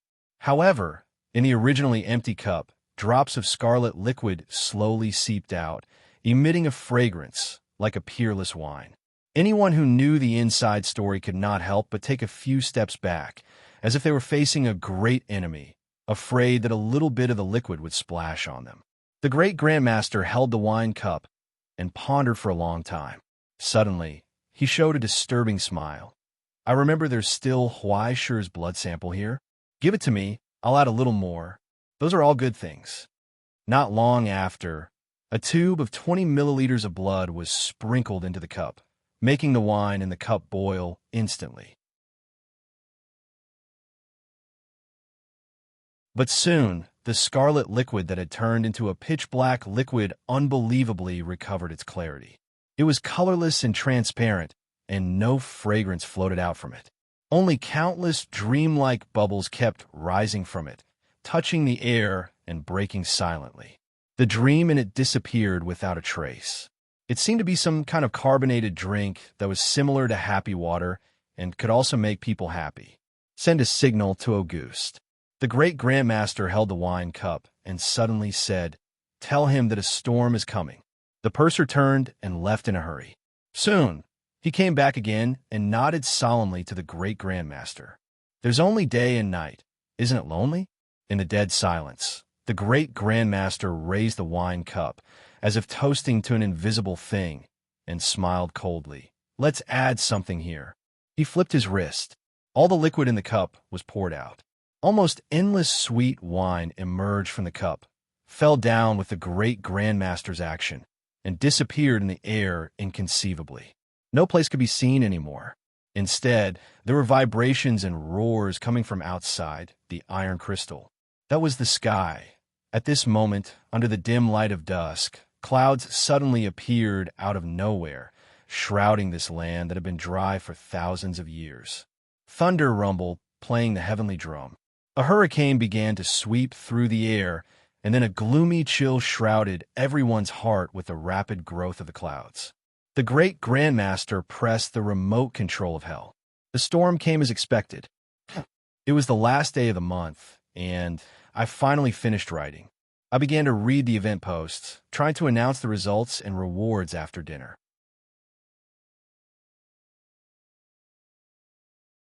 Chapter 561. Accompanied by a loud roar, the earth shook and dust flew up. Bah! Under the disgusting yellow sunset, Augustine hid behind the bunker, bent down and spat out the dust in his mouth. He looked up at his companion, who was carrying a huge communication device. Is it not done yet? Amidst the roar, the scholar in charge of communication lay on the ground and put his ear to the speaker. After a long time, he looked up and shouted, "The purser said it's almost done." Almost done? How fucking fast is it? How can you believe it? Augustine's eyes widened. I suspect that he has Parkinson's disease since I was 8 years old. He likes to fool people. He said it's already on the way. That means it will be at least 1 fucking hour dash. Augustine took 2 breaths, wiped the sweat on his face, raised his head and said, "Can the undead army go on the field? Cooperate with Faceless. Let's charge another wave. Gargoyles, prepare to take off later. Faceless still needs a quarter of an hour to prepare. Then I'll charge first." The elder raised his hand, and the Nagas resting behind the bunker quietly pulled out their scimitars and climbed on the huge war lizards. Some of them were still bandaged, and some even had their eyes and arms broken. As if they couldn't feel the pain, under the command of the Elder, the Naga's army operated like machines. After the temporary fortifications were set up, the killing intent had already spread out. When the firepower from the colonel's army paused for a moment, Augustine had already seized the opportunity. He roared, turned over the bunker, and cold frost spread from his feet, freezing the yellow soil and broken stone slabs with a layer of ice. As he rushed forward, his body became bigger and bigger.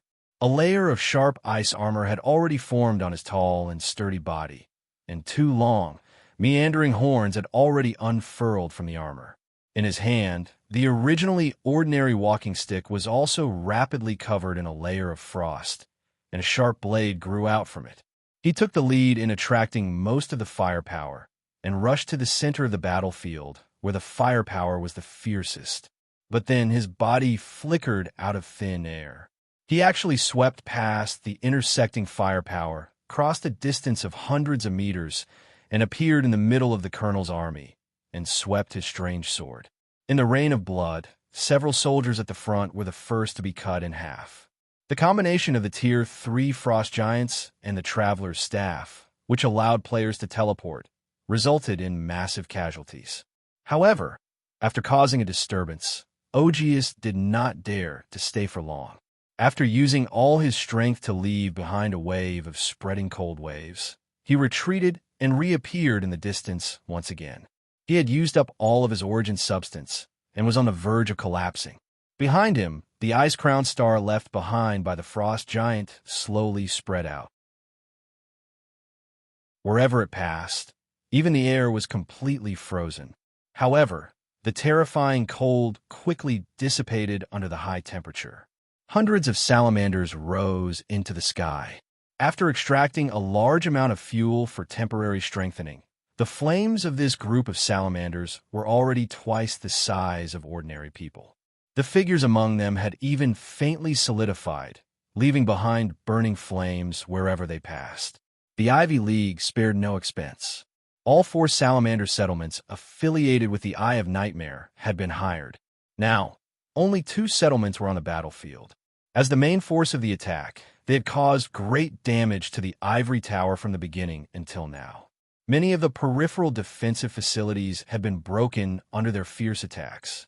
After using a large amount of fuel and foreign flames for catalysis, all of the salamanders had entered a rare burning period. The more of them there were, the more shocking the burning temperature would be. Now, Salamander, who had 2 settlements, had turned the entire battlefield into a furnace. The long-planned counterattack of the Naga undead army was also futile in front of their stubborn defense.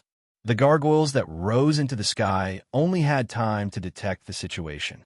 Before they could cause trouble at the rear, they had no choice but to retreat to the broken temple where the branch control center was located. No matter how good-tempered a person was, they would start to get angry after being suppressed and beaten for 2 hours. Especially as time slowly passed, it was soon going to be night. If they could leave with the branch control center, the situation would definitely not become so troublesome. However, the problem was with their current ability, they could not move it at all. Not to mention them, even the Iron Crystal Throne could not move it. This was because the branch control center was this broken temple that looked like a temple itself. Including the broken walls and the altar, everything was an extension of the branch control center. It went all the way down to the foundation dozens of meters underground. This caused Ogiest and the others to be unable to gain any advantage even if they occupied the branch control center first. Instead, they were in a passive position, spitting out the meat that they had already eaten. That would be too aggrieving. Ogiest leaned against the shelter at the door and raised his hand, allowing the others to bandage him. Hurry, the Iron Crystal Throne. Is it not done yet? Although he knew in his heart that even if they were already preparing, it would not be done so quickly, he had to make sure that the old bastard would not stand him up. He had delayed for long enough. He only hoped that the other party would not notice the abnormal reaction of the Ivory Tower.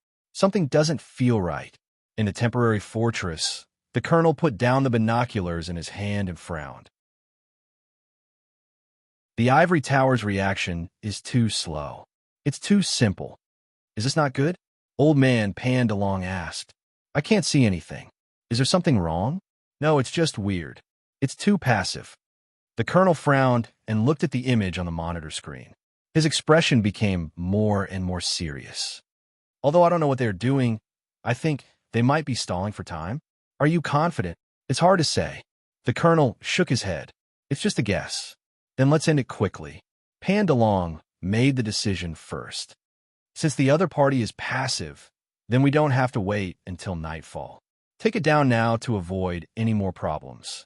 After a moment of silence, the old man who knew nothing about war made a decision.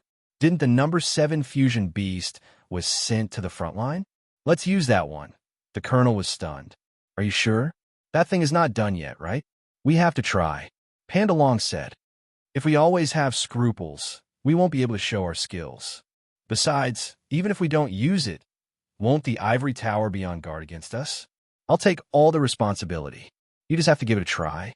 The colonel looked deeply at his partner and superior for many years. He nodded and left without saying anything. Not long after, the observers saw that behind the Ivy League's defensive position, the huge airship once again rose into the air, sticking close to the ground. But then, under everyone's dumbfounded gaze, the huge airbag above the airship that was as big as a building slowly opened. It revealed countless concentric circles that were nested together in a frame. Accompanied by the rotation of the frame, a whistling hurricane rose out of nowhere. The whole space seemed to be torn open. A slender leg stretched out from it. Giant fusion beast. Ogius put down the binoculars. His face was pale. Our dome giant is still nowhere to be seen. How did those bastards manage to cultivate the war behemoth so quickly? Can you tell what model it is? It's not an adult. It's just a juvenile. The observer's eyes widened. It's a heavy annihilator type. It probably has special mobility, but it's still within our ability to deal with. Before he finished speaking, another roar erupted from the sky. They were stunned. Looking up, they saw a layer of dark clouds sweeping from afar and covering the entire sky. The dust that was supposed to last for 3 hours had ended early. Instead, it was replaced by layers of throbbing black clouds filled with endless lightning. In the sudden cold wind, the scholar squatting next to the communication station looked up and shouted to Ogius in ecstasy. The storm is coming. Yes, the storm was coming. In addition, there was another meaning in the code of the Iron Crystal constellation. Disaster warning, 4T. It's finally here. After a brief moment of astonishment, Ogius took a deep breath and sniffed the rapidly thickening tidal scent in the air. His smile became more and more excited. This time it's really big. Everyone, quickly get dressed and get ready for battle. The hurricane swept across. In the increasingly high-pitched whistling, the colonel looked up in shock and saw flashes of light jumping rapidly in the clouds. What the hell is that? He could not believe it. It's going to rain? After a brief silence, Pandalong's sigh came from the communication station. Colonel, we may have to prepare to retreat. Everyone, pull back the line and be alert for the enemy's counterattack. Under the mask, the old man raised his eyes and stared at the dark clouds in the sky that were filled with malevolence. His heart was filled with a deep regret. He was still too cautious. As a result, he did not even have the chance to play his trump card. Even if he had not figured out what it was, he still knew that its existence could not be separated from the ivory tower. Stop the wind, tunnel teleportation. He gave the wisest order. At that moment, accompanied by the explosion in the sky, a thick rainstorm poured down, sprinkling evenly on every corner of the village of dusk. The color was scarlet. That was blood. Endless blood fell from the sky, forming a torrent that seemed to engulf the entire world, fertilizing every inch of land. What was even more suffocating was the ferocious intent that was enshrouded in every drop of rain. That kind of almost endless malice engulfed every figure who dared to trudge through the rain. Under the wheels, The grass seeds that fell into the soil began to grow rapidly under the watering of the rain. They sprouted and unbelievably bloomed and bore fruit. Then they spread the seeds and multiplied rapidly. In the blink of an eye, clumps of green and green grew in the barren hell. Flowers bloomed in the midst of the barren hell. It was a beautiful sight. However, in this beautiful scene that was as precious as an oasis, there were screams that rose and fell one after another. Unlike Salamander, who naturally did not like rain and would hide in the fortifications the moment it rained, there were still a large number of hell tribes who were close to the water vapor. But now, in this blood rain that was like a gift, all the creatures who dared to expose themselves to the rain welcomed a tragic ravage. If the skin was stained by the rain, then the skin would rapidly loosen and wrinkles would grow on it. If the hair was wet by the rain, then the hair would rapidly lose its color and fall from the top of the head, revealing the scarred scalp. Even if one's scales and claws were to be touched by the rainwater, they would immediately age like a shadow. Under the splashing of the rain, every moment would usher in unimaginable aging and weakening. In just a few seconds, a strong warrior would fall to the ground, struggling in the pain of the rapid decay of his internal organs. It would be difficult for him to breathe. Once he stopped breathing, he would begin to expand, decay, and even decompose at a terrifying speed. In just half a minute, even the bones did not exist in the world. Only lush flowers, weeds, thorns, bushes, and other plants rapidly grew and withered in the blood rain, returning to the cycle of nature. This was a curse that was attached to the blood rain. After being modified by the Great Master, Huaishi's blood no longer showed any signs of poison. Instead, it had been integrated into the generous blessing, growth. If it was a curse, perhaps one could still hope that one's resistance could resist it. But in the face of such a generous influx of vitality, no life would instinctively choose to refuse. Feeling the vitality brought by the rain happily, thousands of times of growth, and then thousands of times of decline. In the blink of an eye, after a short life, everything left behind would become the nutrition for countless flowers and plants to sprout. Under the shroud of the blood rain, a brand new ecosphere arrived in the territory of the Twilight Village, forming a cycle of nothingness. Like an invisible millstone, it consumed all the lives in it little by little. Originally, as the sub-control center of the Twilight Village, the giant cube was only left with an interface, a connection to the center. Now, under the stimulation and modification of the secret instrument, it formed a terrifying weapon that did not distinguish between friend and foe. Just like what the Great Master once said, only day and night, it was too lonely. Relying on the connection between it and hell here, the Great Master injected the third disaster miracle into the Twilight Village. Aging rain. Under the heavy raincoat, Ogius slowly raised his hand and revealed the Nibelungen ring inherited from the head of the exploration team. When he called with the sacred mark of the same origin, a terrifying chill quickly rose into the sky. It was accompanied by the roar of the horn. It shook the rain, the earth, and the sky. Dazzling lightning emerged from the void and intertwined into a spear. The Frost Giant Legion, sleeping in the Nibelungen, opened their eyes, and hell slowly emerged from this place. The endless blood rain fell on their shoulders and froze into scarlet in the spreading chill, like a blood-colored cloak. In the blood rain at dusk, they were already excited. As the light of the rune pillar lit up in the rain, Pan DeLong slowly closed his eyes. The situation was over. You're tuning into the Warrior Lore YouTube channel. Don't forget to subscribe and join us on this journey to catch the most captivating stories.